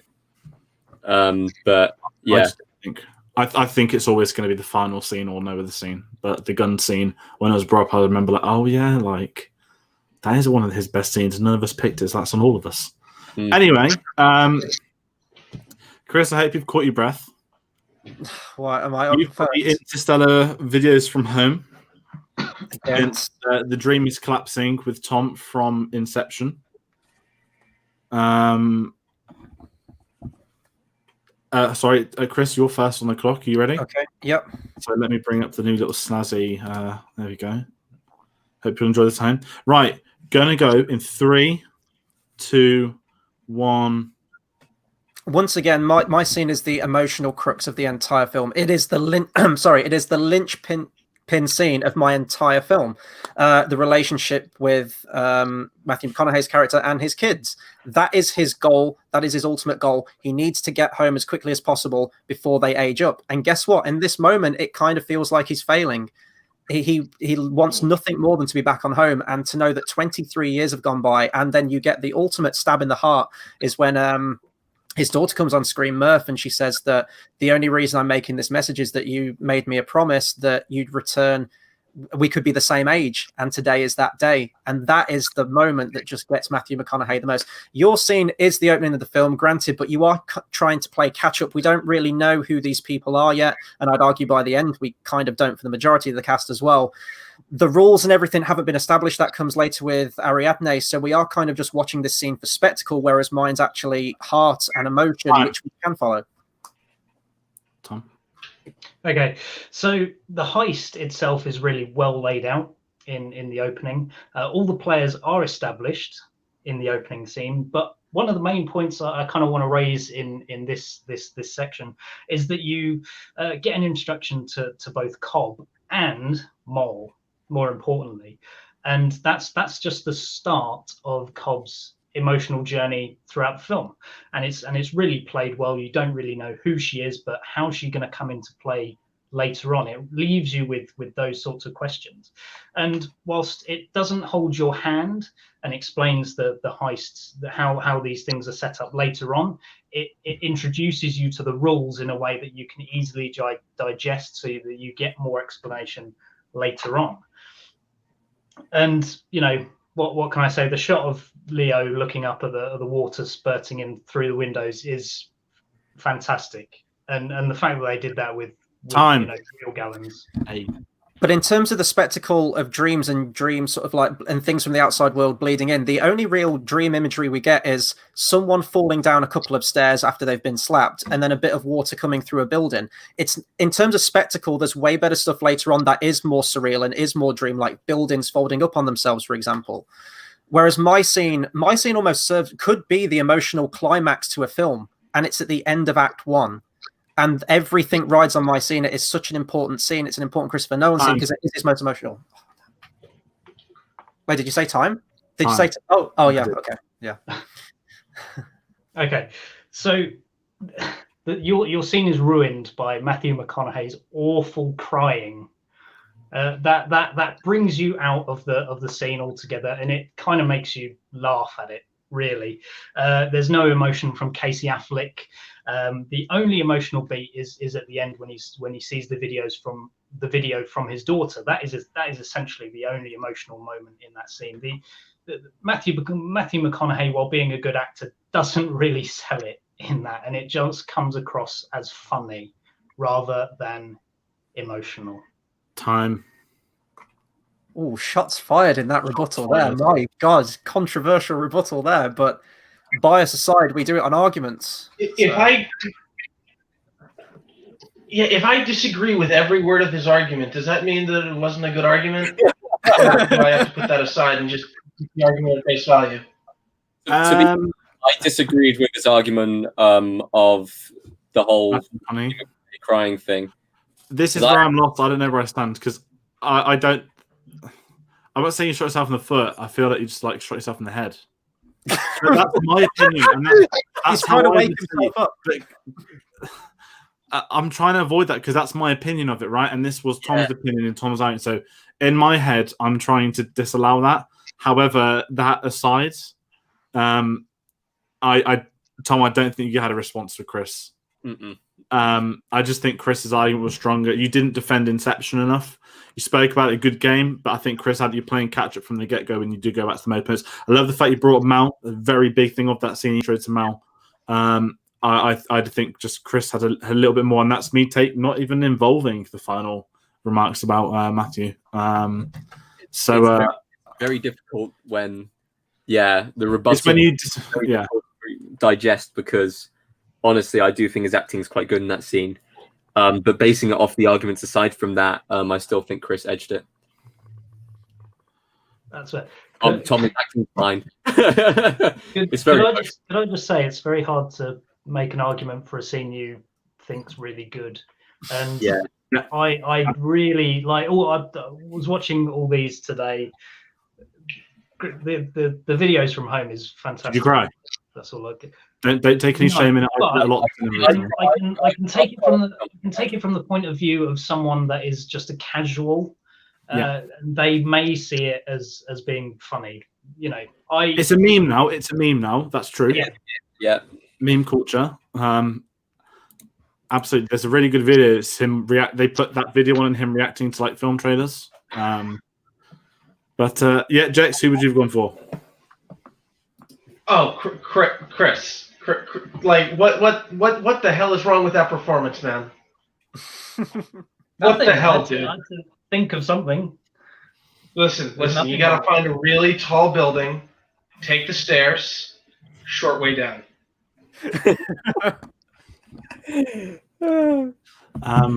Right. So, Chris, have you gathered your breath? I think so. What am You've I got two arguing? more. Well, no, you've got. So you have the Insomnia interrogation scene, going up against the docking sequence from. Well, two very similar scenes, completely and utterly. Like Jesus. Don't worry, mate. The next round, we've got another interrogation against Spectacle. The next one, so don't worry about that either. Chris had 4. Round 2. What's the bet that he gets through on all 4? No, I think there's got to be one. It can't be a clean sweep. It can't be a perfect game. Take a dive. Where's it going to go? What's the next one? It's Insomnia interrogation scene versus Interstellar docking, and then it's the Inception hallway versus the Dark Knight interrogation scene. Big one there, actually. Who's doing a timer? I'll do timer. I'm on Chris, you're up first. Okay, you ready? 3, Yep. 2, 1, go. So inherently, my scene out of the two is the most dialogue heavy one, and you hang on every single word this situation in. Robin Williams' character has been brought in for questioning, and he and Al Pacino have constructed this narrative. And it's a narrative that Al Pacino isn't happy with. Robin Williams essentially promised that he's not going to frame someone and starts doing it and passing the buck. And it's this power struggle in this interrogation scene where Robin Williams is playing up a face, this facade that he's innocent and everything like that. Al Pacino knows that he's done the crime. At this point, the crime has been already, he's already admitted it over the phone. And it's Al Pacino losing that control, that cool, and it's knowing glances and it's knowing words that each person knows they've done something and they're slipping it into conversation, kind of a stance. I know what you did. I could end you right now. I've got dirt on you and I've got cops in this room and I could tell them right now. And it's this beautiful interplay between the two. And Al Pacino ultimately losing control and Robin Williams' face, this little... And George, 3, 2, 1, go. Absolutely, couldn't be more different from each other, which makes it scarier. With my scene, it's not the emotional crux. This is the crux of the film. This is the moment, the docking sequence happened, and then it gets slingshotted back to Earth. Everything falls on this scene. At this point, it's so far from you don't know if anyone's going to come out of this okay. They could die, they might not. We don't know what's happening. The fact that they choose the cinematography, Hoyt van Hoytman's been brought in for this film, and the choice of shots they're going for, rather than just seeing something spin repetitively for the most important moments. Instead, they choose to focus on the little things like the close-ups of the docking station. They put you spinning. Rather than seeing it spinning, you're on the spinning device, so you're seeing the world spin. It gives you a completely different perspective on something that hasn't been done in the same way before. No one's done a docking sequence like this, whereas your interrogation scene, there are a dime a dozen great interrogation scenes with an even better one happening in another Christopher Nolan film. We're talking about the best Christopher Nolan film moment here. Unfortunately, yours can't be included in that conversation. Mine can. This is the set piece. This is the scene people will go to. And Chris, rebuttal, go. You talk about in the docking scene that they could possibly die. At that point, someone has already attempted to kill Matthew McConaughey's character and he's made it out alive. This is another moment that happens straight after that, another impossible situation that, guess what, he makes it out of. But this one's just bigger, louder, with louder Hans Zimmer music and impossible odds that kind of take you out of it a bit more. Mine is a very real situation, even compared to my other interrogation scene. Interrogations like this happen all of the time with people who are just as psychopathic, and it's just the performances that shine through in this. And go. So you mentioned make out alive. That's right. You're on this journey. You think he's going to die and he doesn't, and he's so close to it. Then you get Matt Damon's Death Wish kicks out to the scene. You finally see the Summer Command die. You mentioned your scene. Your scene is a great interrogation, but the better scene is directly after Al Pacino at the house. When Al Pacino is at the house answering the questions, that interrogation scene loses out because Al Pacino wins. Al Pacino dissolves everything he says because he goes and fixes it within 10 seconds. It loses everything that was set up before because Al Pacino as a boring protagonist just solves it. My guy risks everything to get back. Good fight. Good fight. This is weird because, I mean, I don't really know much about Insomnia, the film, so I don't have any kind of I don't have any knowledge of the scene that comes after this, so I honestly don't know if I can include that in my decision making for the argument, because all I've got to go on is George's word just there that it doesn't affect it, but that wasn't even part of Chris's argument, so that's a difficult one. I mean, if I say it, Chris, if you're right, the following scene is when he goes to the house, doesn't he? And he checks at the guns, and it's in the motor oil, and then he leaves. Is that when the police are heading there? Yeah, the police are heading there, and he beats them to it. that's no opinion of scene, but that is the direct scene that comes after. Okay. But yeah, it's a shit situation because you've not seen it. Yeah. It's a great scene. It's so low key, a decent film. Okay. Does anyone want to make a decision? I've just got to formulate that into my argument. I also do want to say that I didn't anticipate having 2 insomnia picks and 2 interrogation scenes. This was not my decision. These weren't like my top 4 picks. Like this just happened this way. No, I mean, my You got to make the best with what you've got, right? Like, So. What was it? My 2 of my low picks and 2 of my high picks made it into the actual thing. So. Well, this is an awkward silence. Anyone want to go at this point? Yeah, everyone on Like like that, watch movies, it's- watching Insomnia. it's a difficult one. I think, Chris, you edge it for me because you added more context to the scene that I initially thought was really boring. It's difficult having not seen it, but I think the points you made about having, you know, even earlier, the cat and mouse games between these 2, it'll make me go back and watch it in a different way to how I initially saw it. So to that end, I'll give that to old Christopher. Old, less of the old. Thank you very much. Jax, do you want to go? So, I think George's argument was a good build onto his last argument. Chris, I stopped hearing yours, and I felt like I had slightly more. Having not seen the movie, I felt like I had slightly more context, but I didn't feel like I had any. I felt no desire to actually see the movie. Okay. And so I feel like George takes it for me for this one. Okay, that's fair. Tiebreakers. We love them. Tate, this all rests on your shoulders, my friend. I'm going to talk this out here.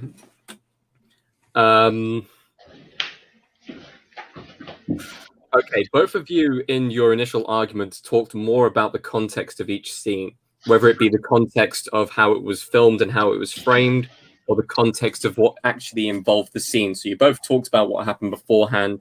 You both talked about what happened after. It's really difficult to decide between these 2. Oh, God.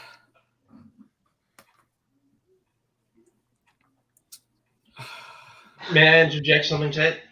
This is so tough. Because here's the thing. I feel I like... guess that's a no. I guess that's a no, JX. Shut the fuck up. Okay. Yeah. He said, "Can I interject with something?" And you just blanked Go him. for it. No, go for it, Jack. Go for it. Whilst No, I just wanted to say, do you want to give Chris another one? We don't do that here. If the argument's better, they go through. do with it. I know. Yeah, I know. So even. And the thing that's getting me here is understanding the context of the rebuttals. Because honestly, I feel like if I'd seen the film and George's rebuttal and understood the context of George's rebuttal to a higher standard, then I feel like the arguments that he made would have won it. That's from my understanding. If I fully understood his rebuttal, the points that he made in the rebuttal, if I'd witnessed the film, would have absolutely rung true, I'm assuming. And from how Chris kind of nodded and stuff like that and his reactions to it. It's do you guys understand what I'm trying to say? Yeah. Like, it's really difficult because if we're taking that into context, then I'd be inclined to give it to George, but I feel like because I don't fully understand it myself and because I haven't witnessed that part of the film, and when you guys were actually talking about the scenes themselves, not the context after the scenes, but the context of the scenes themselves, the build up to it and the scene itself, then I've got to give it to Chris. So I'm giving it to Chris overall. Al Pacino goes on. Can I lose one? I'm going to purposely flub this next one. I can't. No, I can't do it. It's one of the best things. I can't do it. I can't do it. Right, Chris, be ready for round 2. Here's the thing, though. After doing this battle of brackets, I will watch Insomnia because Yes, I feel like I need to give it that right to at least understand some of these arguments being made, apart from seeing the clips on YouTube. Right, we have the Inception hallway sequence versus the Dark Knight interrogations. Who's got a timer? Because I'm starting this one apparently. I'll get the time. This is honestly this feels like a final, even though I know open if you need it. Oh, Jakes has got it. I'm ready to go.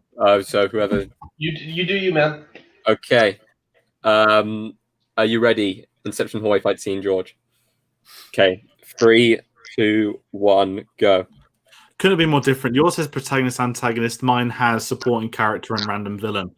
But it's how far you're going to care. You've developed these feelings for these characters where suddenly you're watching this random supporting character have a fight and you're really on his side, because whilst the car in Dream 1 is spinning and turning, you're then getting a sense of this is what's going to happen next. How is he going to cope with this? How is Arthur going to be able to look around and move with the environment?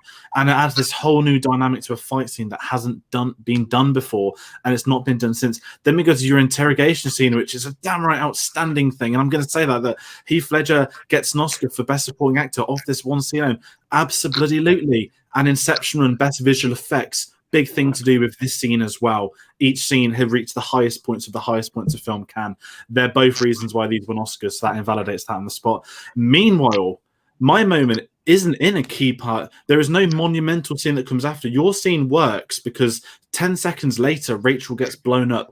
If Batman saved Rachel, if the world's greatest detective could have found out that Rachel was tricked the entire time. Sorry, there's an extra 10 seconds on that. I was so engrossed in your argument. I'll give Chris 110. I need it. Thank you. Okay, and go. Your scene is a punctuation. It's like a shot of adrenaline throughout the rest of the film. In what's already an action film, we've already had action before it. We already have lots of action that follows it as well. It's just a cool, like, neat little scene that you go, oh, okay, that bit was awesome. Mine is, as you mentioned, like the antagonist and the protagonist finally. And you know what? I don't need the Joker and Batman doesn't need any spectacle on screen. There really isn't any spectacle with them on screen. There's no big flashy fist fight with the two of them or anything like that. It is mostly just their different take and different positions. Very similar characters in that they don a costume and everything like that, but fight from completely different sides. And it's also the emotional stake of Batman. Like, I know earlier in arguments it was brought up, all Batman does is shout. But he starts off very sort of calm and collected. He's trying to deconstruct the Joker, tell him he's nothing, he's worthless and everything like that. And the words are just falling off the Joker. He only starts punching him and using deadly force when the Joker brings up that he's got Harvey Dent and Rachel Dawes hostage. Two people he really cares about. Harvey Dent is the person he wants to see take up the mantle and be the true white knight of Gotham. And Rachel Dawes is, of course, the woman he loves. Both people and time and George rebuttal, go. He knows Harvey's been kidnapped at the very beginning. He doesn't care. He gets mad when Rachel's involved, and it's great there's a personal stake, but the world's greatest detective, again, couldn't detect that the Joker intentionally got captured so we could have this face-off with Batman, for Batman and the police to leave the police station so that he could then sneak out undetected. It's a fantastic scene with great words. And as you mentioned, mine's a punctuation, but sometimes that's what you need. You mentioned there's action before and after. Nothing comes close to this scene at all. Your scene, you have we tried to be decent men in indecent time, a better dialogue scene in the final penultimate scene of and stop and go. That scene's completely out of context because that's under completely different circumstances after the act has already happened with this one. But this is the scene that was building to it, and this is where we see Batman at his most desperate. You have the moment, the impact of the punches on the Joker, and he's just taking them, and he's just laughing, and it's that chilling Heath Ledger Joker laugh, the ultimate laugh of the movie in this one moment where he says, "You have nothing to threaten me with." Your scene is just purely an action scene. It's a bit of eye candy. There is way more to my scene, and not just the scene itself, but all the characters, every single auxiliary character. And even stop. I would shake your hand if I could. Yeah. I was. I'm gonna go first in this one. I'm gonna be rambling for a little bit. But George, your opening argument, you seem to talk an awful lot about how you like the Batman scene. Because I do. You're meant to be that's why I brought George, for Christ's I sake. was fighting, and that's why I took the Oscar out of the equation. level playing field. Yeah, but even so, like, you did talk about, it's a great scene, stuff like that, and I feel like you lost it there on the opening argument to start off with. And then Chris came in with his opening argument, and I'll be honest, Chris, you didn't really say much. You basically explained the scene over again. You didn't talk about Inception at all in your opening argument. You only kind of went for it in the rebuttal. Saying that, your rebuttal was stronger. So I'm teetering here, but I think I'm going to give it to Chris. Your attack on Inception was fantastic. It is eye candy. There isn't much else to go for the scene. Whereas with the Batman interrogation scene, you've got the action, you've also got the dialogue, you've got kind of the chilling laugh and stuff like that. It stands out more. So I'll give it to Chris. Does anyone want to go? I'll step up. So I think that all the praise that George sang about the Dark Knight and the interrogation scene, I see how it should work in it. Why it works in his favor, because all of that context, all of that context helps make the interrogation scene great. It's not just the interrogation scene itself. It's what's happened. It's what the point of the interrogation scene is. It's to get Batman out, and it's to create a distraction and to break Harvey Dent and the Batman. And I think the fact that all of that context is what makes it great, whereas this one spinning thing is this visual masterpiece. It's this great, practical effect, as well as like it's really showing the extent of the rules established by the movie. I'm with George. I'm rambling too. Hi. Tom, It's down to you. the rambles. Oi. See, I feel, George, you made good arguments about the visuals and how the scene works. And by the way, they're both brilliant. Yeah.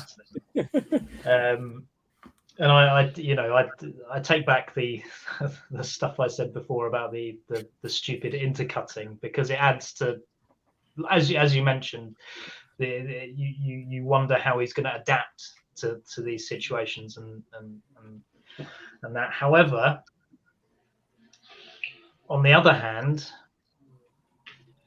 Chris made some good points about the interpersonal relationships between Bruce Wayne, Batman, and Rachel, as well as the sort of, you touched on it, but it's all the philosophies of both characters and how the Joker is manipulating the situation, and the fact that Batman really doesn't have anything to use against this guy. And you touched on it there. You touched on it in your argument, and I feel you made some really good points about the relationships of all the characters and how the scene works on a sort of emotional level. So it's gonna go to Chris. I can't fault it, man. It's the interrogation scene. Well, this is completely unprecedented. I think this is the first ever all semi-final. Chris, you have done something that no one has ever done before. We've had people with like 3 picks in the semi-final, but I never wanted this. no one has ever had. That's the first time we've had a person with an 100% fight record, I guess. Their picks win. I'm going to go out and say it. Both of like that last round is personally so far has been, I think, the best round in terms of your arguments. Yeah. I'm gonna bring it up on the screen. So for those at home, Insomnia's got both predictions the semi-finals. So we've got hang on, we've got 2 phone calls against each other, and we've got 2 interrogation scenes against each other. This is mad. This is an actual madness. Chris, I suspect Matthew McConaughey's reaction there is your internal reaction at the moment. No, I just like to think that it's Al Pacino on the phone to Matthew McConaughey. And it's Al Pacino through the glass mirror looking at Batman and the Joker. Yeah. Are we saying here that on the Cinema Savvy YouTube channel, the best 2 things that Nolan does is phone calls and interrogations? It appears that way. Right. So the way this normally works is we tend to have someone else in the same. Chris, you normally get to allow yourself to have an argument for one and someone do the other. Yeah, let's be honest here. Who you got? Right. Can you bring up the graphic? I'm going to assign a film to everyone. So I'll take the phone call scene from Insomnia. George, I'm going to give you the interrogation scene because you're the only other person who's seen Insomnia. Oh no, I know Tom, you've technically seen it as well, but you called it boring, so you're out of the fight, my friend. I'm going to give the interrogation scene with Batman and the Joker to Tate, and I'm going to give the videos from home to Tom. Yeah. Right then. So I need to do some quick work. Has anyone got any big upsets? Dude. I need a break. I'm going to take a break. You guys talk amongst yourselves. I'm going to go and scream into my hands. I don't want that scene. I don't want to be fighting against another kind of Al Pacino scene again. Al Pacino is unstoppable. I have no context. Like, seriously.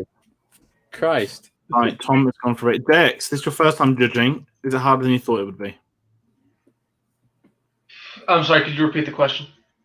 Is it harder than you thought judging this thing? Is this your first time doing it? Yes and no. It's harder. I was expecting about this level of difficulty, but not necessarily for these reasons. Were you expecting Al Pacino? I'm sorry, one more time? Were you expecting Al Pacino to be in this? No, I can't say that I was. JX, did you want to take my spot as the interrogation scene? Did you want to argue? Oh, you can have that, man. Look, y'all have been arguing all night. I'm not jumping in now. Oh, damn it. Oh, man. Oh, my internet dropped out. I'm back now. Awesome. Back. Right. So the way this normally goes, Chris has won this regardless, so he will get number 9 on his profile. So he has won tonight regardless because his 4 picks have gone through. Well, of course, Spoiler. He can then choose if he wants to give things away. So he's given 3 away. Chris, if he gets the final, you ultimately still get to choose what you want to fight for. Okay. So even if you lose Tom, you can still choose to have Interstellar in the final because it's your pick. Right. So, with that being said, if you're ready, like I said, you've now got at least 2 more fights to do. You've got 1 minute on the clock arguing the Insomnia phone call. Okay. Going in 3, 2. Hang on, sorry. What am I going against? Interstellar videos from home. Okay. Enjoy. Oh, Jesus. Okay. 3, 2, 1. Okay, well, my scene is just incredibly interesting between 2 killers, essentially. Both, in their own way, in their own mind, are convinced that they didn't mean to do it. They're kind of absolved of the situation. They're innocent, and even in the context of the film, this scene paints it in a very different light, where someone, willingly murdered a 17-year-old girl. You've got Robin Williams, who's whatever age in the film, killing a 17-year-old girl. He had this affection for her, and she laughed at him when he was trying to be vulnerable and open up to her. And you had Al Pacino's character, who's caught in the fog, and he's chasing after Robin Williams's character. He sees someone in the shadows. He opens fires, but it's actually his colleague who he kills, and not Robin Williams, and then has to try and cover it up for himself. So in terms of this, there's just more intrigue in this, and just the very real and chilling situation of a killer confessing to a murder in a it's almost like listening to an interview tape or something in a police record or some kind of documentary. It's time. Oh, God. Tom? Okay, so I'm going to take back everything I initially said about videos from home because the scene itself is arguably really fucking good, and the moment I want to sort of touch on is the video from his daughter. Both of them are at that point the same age, and he hasn't come home yet, and it's a really powerfully emotional moment that resonates with you and sort of has this lasting impact throughout the whole film, because you don't know if he's ever gonna return home after that. And it builds from there where he sees his son, Casey Affleck's character, being quite happy, to the point where it turns where he doesn't know if his dad is still alive, but he's just making these videos out of some form of memory. The bulk of that video conversation is with Casey Affleck's character, and just taking Casey Affleck out of the equation, even previously the son is very much sidelined. It is inherently a father-daughter story, so his character does kind of feel very superfluous. Also, yes, it's a very emotional scene, but there are plenty other emotional scenes throughout Interstellar where you've got Matthew McConaughey moping about not being with his daughter, and then the daughter moping about not being with the father. That's scattered all the way throughout the movie. This scene here where the confession, this is the only time that we hear that confession, and it's Robin Williams manipulating the situation. Oh, God damn it. But this is the you mention it, that there are emotional scenes all over the place, but this is the crux of it. This is the accumulation of all of those built into one. And McConaughey, for what I said earlier, I don't mean, by the way, he sells it really fucking well. And it's something you that really resonates with you, and resonated with me personally as well. And it's just an all round fabulous bit of emotion. Why do I feel like I'm still in this fight? It still feels like I'm part of this. Like, you are this fight. I know, but it doesn't. When you're in the situation, it doesn't feel like. I'm going to go first. The first time. Yeah, I feel like this could be a loss for Chris here. It's very difficult to argue against a scene which you truly love, and Chris, I felt that from you. Yeah, when I started my first minute, it's like words stuck in my throat, and I was like, "Oh, it's this scene." Oh, yeah, okay. Even though you tried attacking the scene and stuff like that, you went after the Casey Affleck thing, which you've other people have done in every single round, and I've heard that argument before.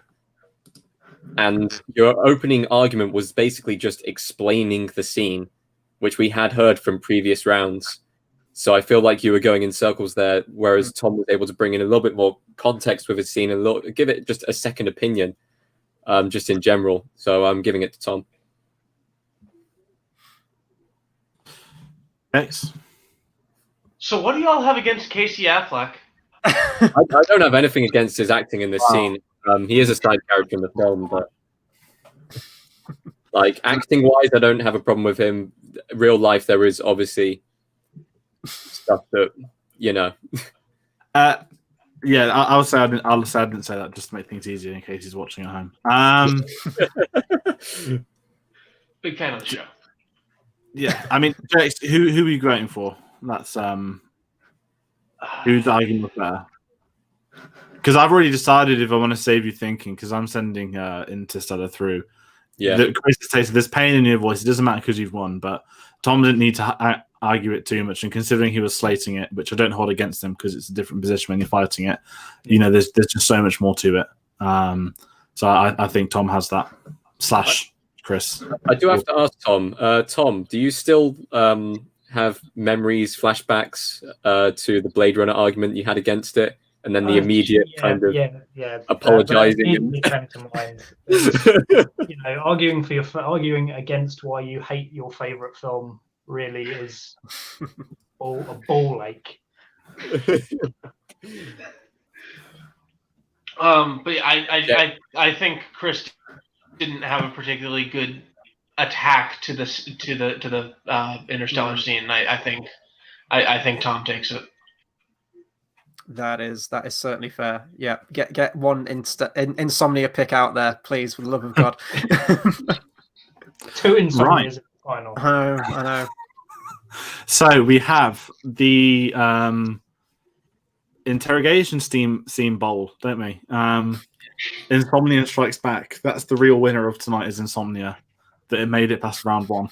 I think I messaged Chris yesterday, like, why have you picked the Insomnia picks? But fair play. Who knew? Who's got a timer? I've got a minute on the clock. I'm up first. So Insomnia we doing- Interrogation Oh, versus yeah. Okay. Dark Knight Interrogation Okay. Scene. Okay. Whoever's ready, let me know. Who's got the Oh. time? Shit, yeah. Sorry, I'll get this one up. Bear with me. Okay, ready? Go. For Chris Nolan to make not just 1 but 2 interrogation scenes is exceptional, but the fact that everything's there in the first one and it's done better, I can't lie. Your one's just done on a bigger budget with more memorable characters. You've got the most iconic villain and hero of all time, whereas mine's just a remake of a foreign film. So of course it's going to get less attention because no one watched the original to begin with. That's why when you cut to mine, you look at Robin Williams and Al Pacino, and the big thing of yours is, oh, Joker this, Joker that, Batman's losing control. In my scene, I think it's far more interesting across a short scene that you've got 2 people one-upping each other. One of them never takes the lead and holds the lead. The other one is sat there fighting back, given every opportunity, and they're testing each other. They're each saying things. They're each pushing each other to the limit. And I think as a moment, as a scene, that's far better in itself, that it could go either way. Whereas the moment Batman's in that scene, you know ultimately the Joker's going to win. From the moment he says where both of them are, you know that Joker's won that. Time. It's so one. Yeah, but you immediately say, oh, yeah, he says, oh, both of them, and that's in the scene. You have to remember that part, that amazing twist, is in the scene. That moment where everyone goes, oh, the Joker's on top, okay, is in that scene. Let's be honest here. Everyone here would rather watch the Batman scene again than Al Pacino and a couple of other people who sometimes have like a blip of dialogue in the room, like talking about something that's happened in a film, which, yeah, sure, no one's watched. It's a remake and stuff like that. It's a good interrogation scene. There are better interrogation scenes in TV shows, in films, other than this one. If you want the spectacle, you go to The Dark Knight. You go to this film and this interrogation scene. One of them definitely sticks with you more than the other. And that one is the one with the characters we love. And sure, you said, oh, yeah, it's iconic. It's going to be remembered more. Yes, it's going to be remembered more because it's more iconic. It is the better scene. It is best in every single way. The dialogue's better. The action, which your scene doesn't have. Time. When there's dialogue, sometimes you don't need action. Certainly yours, you mentioned the big twist. No. Your twist isn't he's took Rachel. He took Rachel 30 minutes to go outside the building, threw her off. He put Rachel's name tag on the guy from Arkham. The big twist of Rachel's her death, which isn't this scene, it's the scene after. And that's the only reason your scene can work. Your scene doesn't work without the twist of Rachel dying. That's why my scene's better. These guys one-up each other. Yours is all part of a big plan. The twist is Rachel's death, not that he kidnapped Rachel in the first place. I'm done here. Fair enough. Tate, ready? Yeah, but you're not talking about my scene. I'm talking about the interrogation scene, not the after effects of it. The actual interrogation is better. The scene itself is better on every single level. You would rather watch the Batman scene again than the kind of boring, meandering Insomnia scene. Like, seriously, the interplay of dialogue is better in this scene anyway. The tension you feel in the scene is way more. The stakes are higher. And yeah, the stakes are effective with the after effects and stuff like that. But there is a reason for that. You're more invested in the Batman scene and the Batman film than Insomnia. All right, can I go first? Yeah. I'm giving this one to Insomnia, and I can't believe I'm saying this. I didn't want this for you. George absolutely slayed it in the rebuttal. And I know that he was kind of trying to throw it a little bit in the first one. He was, he was hyping up. He was in the corner of the Dark Knight. But then, I don't know. Tate, what happened? You got the interrogation scene, man. Come on. Fight, dude. I even tried palming it off to people in the chat. I did not want it. What? Dude, come on. But no, wow. In a shocking twist of events, I'm giving this one to Insomnia. Bloody hell. Well, may I? Yeah, sure. So, I think, George, you kind of shot down your argument in the first 20 seconds when you were just like, I know these are two relatively similar scenes, and The Dark Knight does it better in budget and characters and shooting, but that was when your argument kind of ended for me. That's fine. Tate. Yeah. See, I kind of took that out because I knew what he was trying to do. So I blanked that first 20 seconds out and followed the rest of it. And I just thought the rest of it was stronger than the main argument. I didn't feel like there was much meat to the Tate one. But yeah, I don't know. Yeah, so it's okay. Well, George did try to throw it pretty much in the first 20 seconds and argue pretty much in favor of the interrogation scene. I feel as though, again, with similar points you made in the earlier rounds, Tate. In I think your first one where I mentioned you didn't really say much in your arguments. I feel that was the same here. Whereas I think in your rebuttal, though, you in the last 10 seconds, you kind of started to get into a rhythm of arguing against it, but it was a little bit too late. So it's gonna be insomnia for this one. I did not want this argument. I didn't want it. I thought I assigned them very well, to be honest. I was like, I'm happy with my decisions. Chris, I lost against every single time I came up against Insomnia because I haven't seen the film and I can't argue against it. No, but you've seen The Dark Knight. You can hype The Dark Knight, man. The Joker and Batman. What would you rather see? Just both interrogate. Okay. No, never mind. They're all my picks, so why am I getting angry about this? Because the best one hasn't made it. I know. But deep down, we know. It's the pick we deserve, but not the one we needed right now. I mean, dude, even when putting down like my picks, the interrogation scene from The Dark Knight was my 7th pick overall. I wasn't expecting to get it. I had Rachel's death, which is why I kept going on about it, because I realised that scene's actually after. Yeah. No. So, if we want to carry on, pretend Chris hasn't won, but he has. We have Interstellar in the final against Al Pacino. He has his way through. He's took out the Dark Knight prologue, the Interstellar docking sequence, and the Dark Knight interrogation. How? People can't argue against a just bog standard interrogation scene. Chris, who are you choosing to represent what? We'll stick with the same from the previous one. So, Tom, you've still got Interstellar videos from home. George, you've got arguing it, Chris. Build on. No, like you've got to fight for your victory here. Come on now, you can't. Come on, let you guys have a chance. Jesus, come on. You need the extended time. Yes, so it is 1 minute 30 for the first argument, and then it is a 1 minute rebuttal for the second argument. I got a timer ready if you'll need it. Cool. Tom. So Tom first. Okay. All right. Yep. Go. I'm ready. Okay. So the what can I say that hasn't been said before is, this is the emotional crux of the film. And really establishes the emotional state and the mindset of Matthew McConaughey as he desperately wants to get home, but the mission at this point in time takes priority. And you get an insight into his daughter as well, and her mindset that she resents it. She resents her father for leaving, and that has placed a big weight on her shoulders to the point where she seems despondent and not really coping very well with his disappearance or his space journey.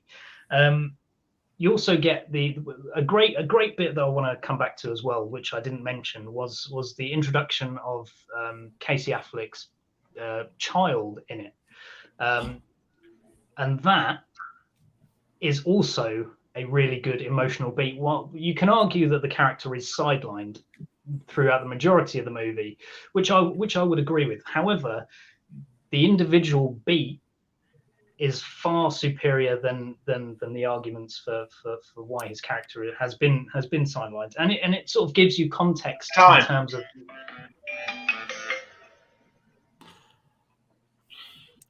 All right, you ready, George?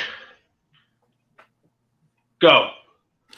Right, Interstellar, the video from home. It's a great scene. However, ultimately, it's only there just so they could recast the actors into the actual matured actors to carry the plot forwards.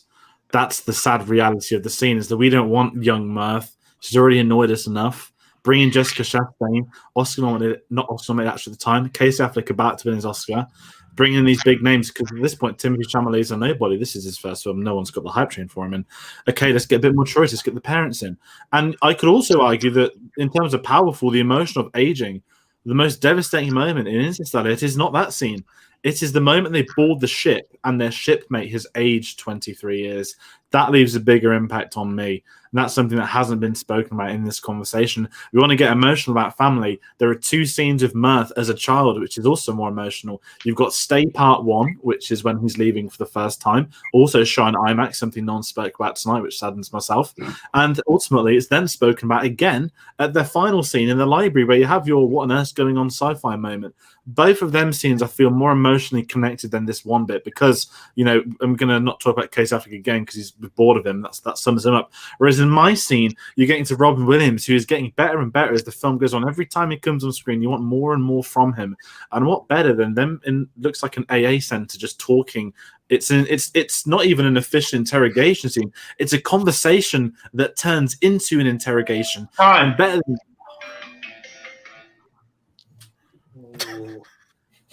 So is it a George, minute? you're so transparent. It's a 1 minute rebuttal. Yeah. Y'all got 1 minute on the clock, starting with Tom. Yeah, Tom. I'm ready. Go. Tell me when.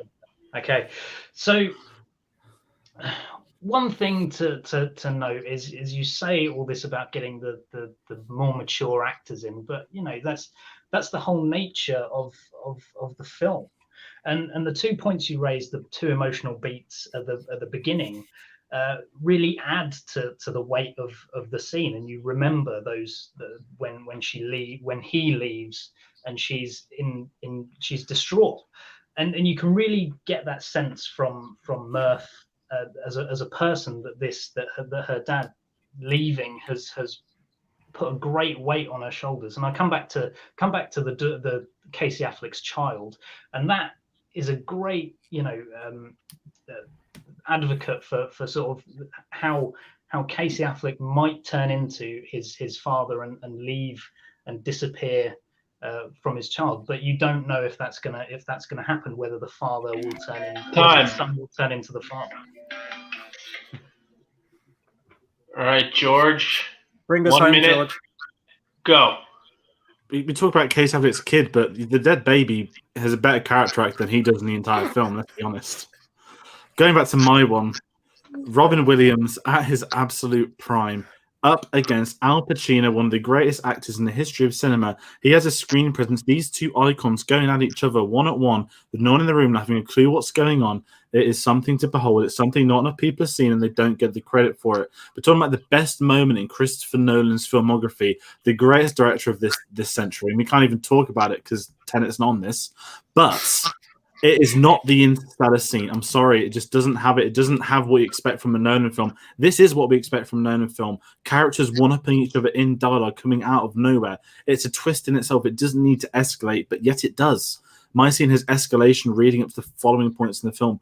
Yours is just a plot progression, A to B, age them up, start Act 2/3, because we've got another hour and a half to go on the clock. 1 minute. The time. Stop. Wow. I phrased something really bad there, which I didn't mean to say. I got it. Yeah. Is that the dead baby part? Because I'm a little... What? I was meant to say child. What was the dead baby part again? He says, "Oh look, I've had a son," and then it cuts to the next thing. It's like he's dead. I thought he names the son after the old guy. Yeah, but then he dies anyway. He dies literally 10 seconds later. The kid. He comes back with a beard and all depressed. Not that bad thing, but I thought it was that is just what the happened. old guy who named him after dad. He died also in it. Everyone else died except Murph and Casey Affleck in that scene. Except Michael Caine. He dies at the next video scene. Yeah, I've changed things. How was everyone tonight? I'm going to go first. Because I am not happy with my decision, but I need to make the decision. I'm gonna hate myself for the rest of life. Right, okay. Tom's points. Fantastic. You really just obviously it's an emotional scene. You went all in with the emotion.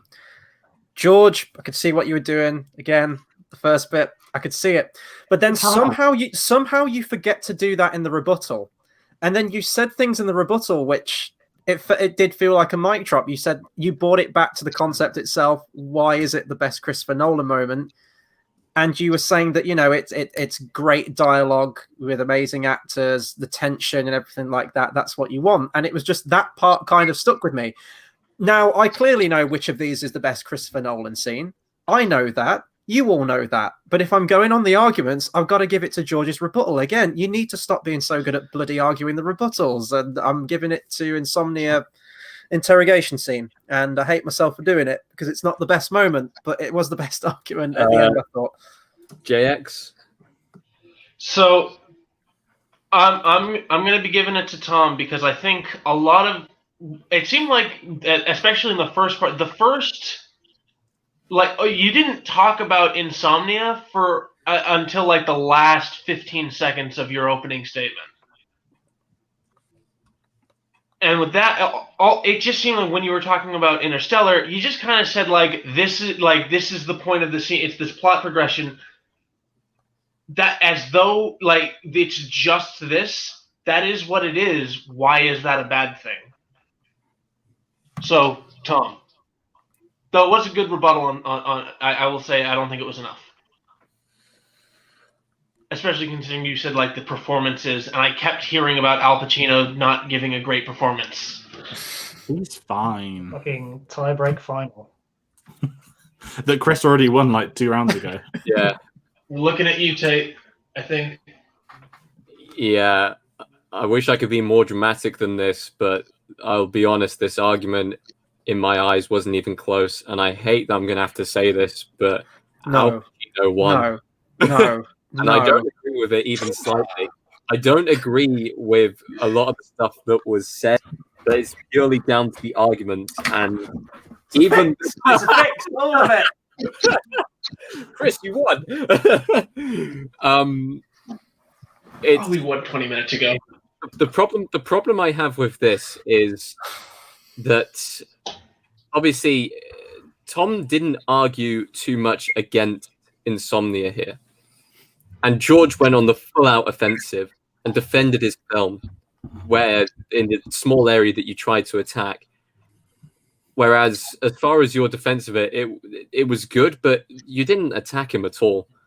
And it is based down to the arguments. And honestly, I didn't agree with a lot of the stuff.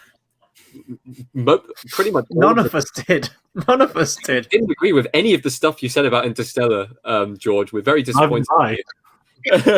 But honestly, this is Battle of the Brackets. It's down to the argument, and the best argument was for the Insomnia Interrogation Scene, which I feel dirty for saying.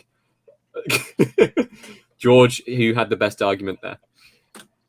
And with that... You could have brought it home with the Dark Knight interrogation, though, my friend. You could have brought it home.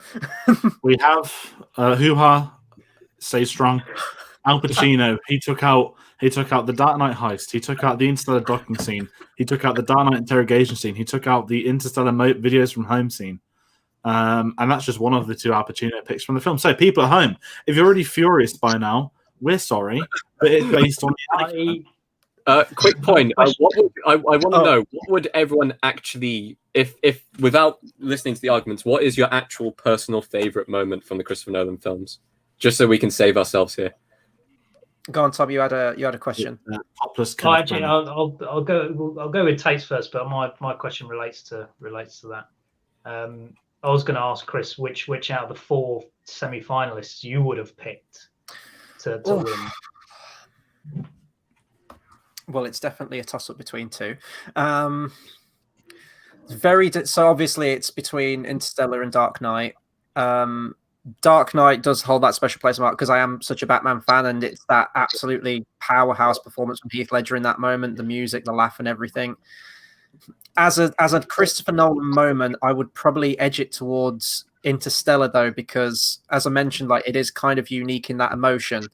Christopher Nolan doesn't do massively emotional moments, like especially like tearjerker moments, all that well, or all that much. Like you might like some of the characters, but you never sort of get that massively emotionally invested in them. And I think you can almost take that scene out and have it be like a little sort of short film, and it works in and of itself with the context. So I would have probably given it to Interstellar. The one that I enjoy watching the most amount of times is the interrogation scene. So it would have been very close, but I probably would have given it to Interstellar. On the board, what would you have picked? Like in total, what would be your favorite? George, can you just? Oh, I can do it from here, can't I? Just the picture of the whole bracket again. The complete bracket. If I'm going for best moment out of all of them, just scanning through them. Yeah, honestly, it probably would be between those two. Now I'm looking at all of them. I love the ending to Time. I love the ending to Prestige. They're definitely up there in terms of my favorite Christopher Nolan films, which we will have a video on, by the way, to end our Christopher Nolan month, our ranking of all of his films.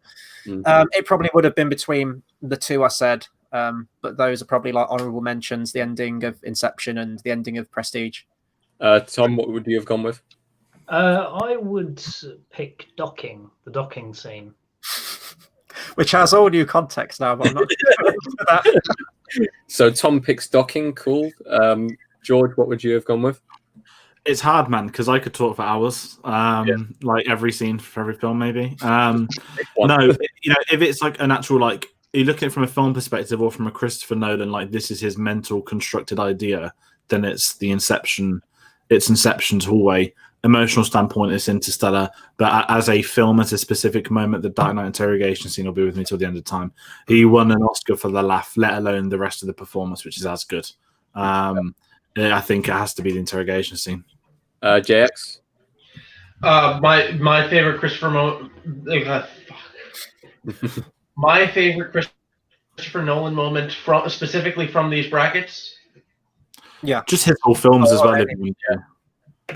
Well, from these brackets, I gotta go Prestige ending. Just in general, upside down conversation with the Joker.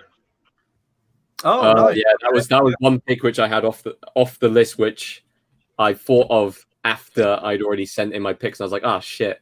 Wait, which Joker bit? Sorry, the Joker upside down. It's one that I completely forgot about when I was going through my picks, and it probably would have been my number 3 or number 4 pick, if I'd remembered it. For me personally, it's Time. Literally, when I was watching it last week, back in cinema, watching it again on IMAX, goosebumps when the music starts all the way through to the end, tear in my eye, just every single time gets me. It's just fantastic. I think that music as well, specifically to Hans Zimmer, it'll always end his shows, I think. I mean, the guy's made 11 movies now. We're only talking about 10 in this, and in those 10 movies, we could have had way more moments than the ones. Didn't have a single following moment. Didn't have a single memento moment. I had memento moments written down. But the next one after. Yeah. And in the future, if there's enough, this is a beautiful little segue into Thursday night. We couldn't talk about anything from Tenet, and we're not going to talk about anything from Tenet to keep you guys spoiler free. But this Thursday is the Tenet spoiler video. Everything's getting discussed. When I say everything, I mean everything. There's no holding back. We've not spoken about anything. We don't want to spoil it for anyone. People below, as we said, haven't seen it. If you haven't seen it, again, it comes out in the States on some preview screens. It happened yesterday, today, and tomorrow. Obviously, it's not going to open in LA and New York.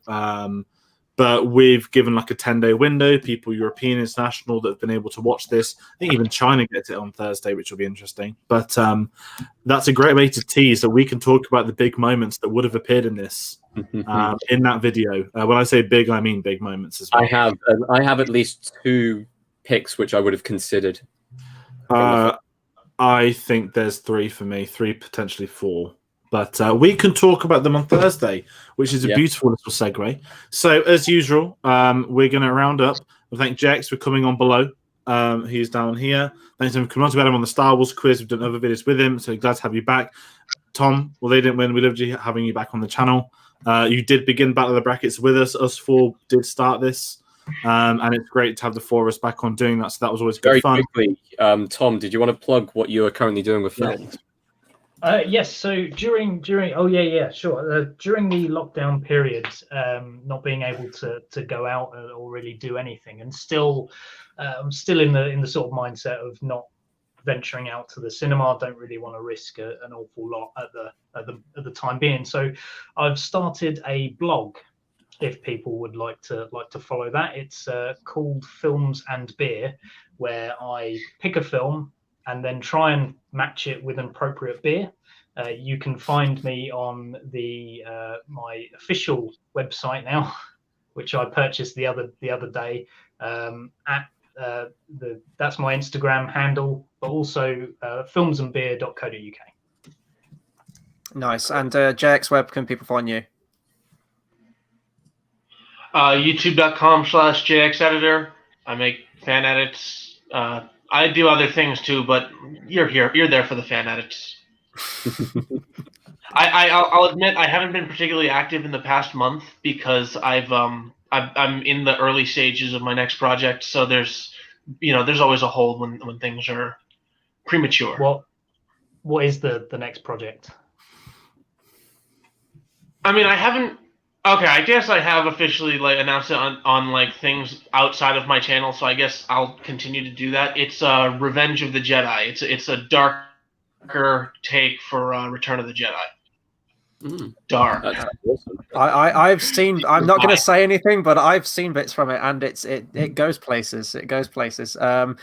But yeah, so this was Battle of the Brackets, and not to sort of get on a high horse or anything, but this puts us in a very interesting situation for whenever we do the next Battle of the Brackets. And now that me and George, you are neck and neck, my friends, so it's all to play for on the next one. Fighter profiles will be updated for anyone, and if we do have people coming on that have been on the past that are watching, obviously we're quite open, we like having people on. It's hard to organise, but when we get them organised, we have good fun. It's a laugh. Yeah. There's no real fighting. There's the odd jaw-dropping moment, but it's all in good fun. And if you want to find out when we're doing our next ones, because we don't have a date yet or a topic, we will have them eventually. Always the best place to find us is on Facebook at Cinema Savvy, Twitter at Cinema_Savvy, the same on Instagram, and a link in the description for our TeePublic store, which we can see Tate and Chris modeling right now. There is a There's a Sync t-shirt on there as well. So yeah, that has been everything. Thank you everyone for watching at home, for staying with us. Do comment your favorite moment. Comment if you disagree with anything from tonight. Spoiler, if you've started at the beginning and jumped to the end, no one expected Insomnia. So I guess that's the beat of this show, where in the past the big favorites do not win. And yeah, that's everything I can say. Can I say something real quick before we go? Sure. Yeah. Just real quick. Harvey Dent can't be trusted. Yeah, no one picked that moment. So many moments, but yeah, no, this was awesome. So thank you to everyone that watched, and we will see you on Thursday for where I'm addressing the camera now for the big conversation. Don't miss it. 8 p.m. See you then.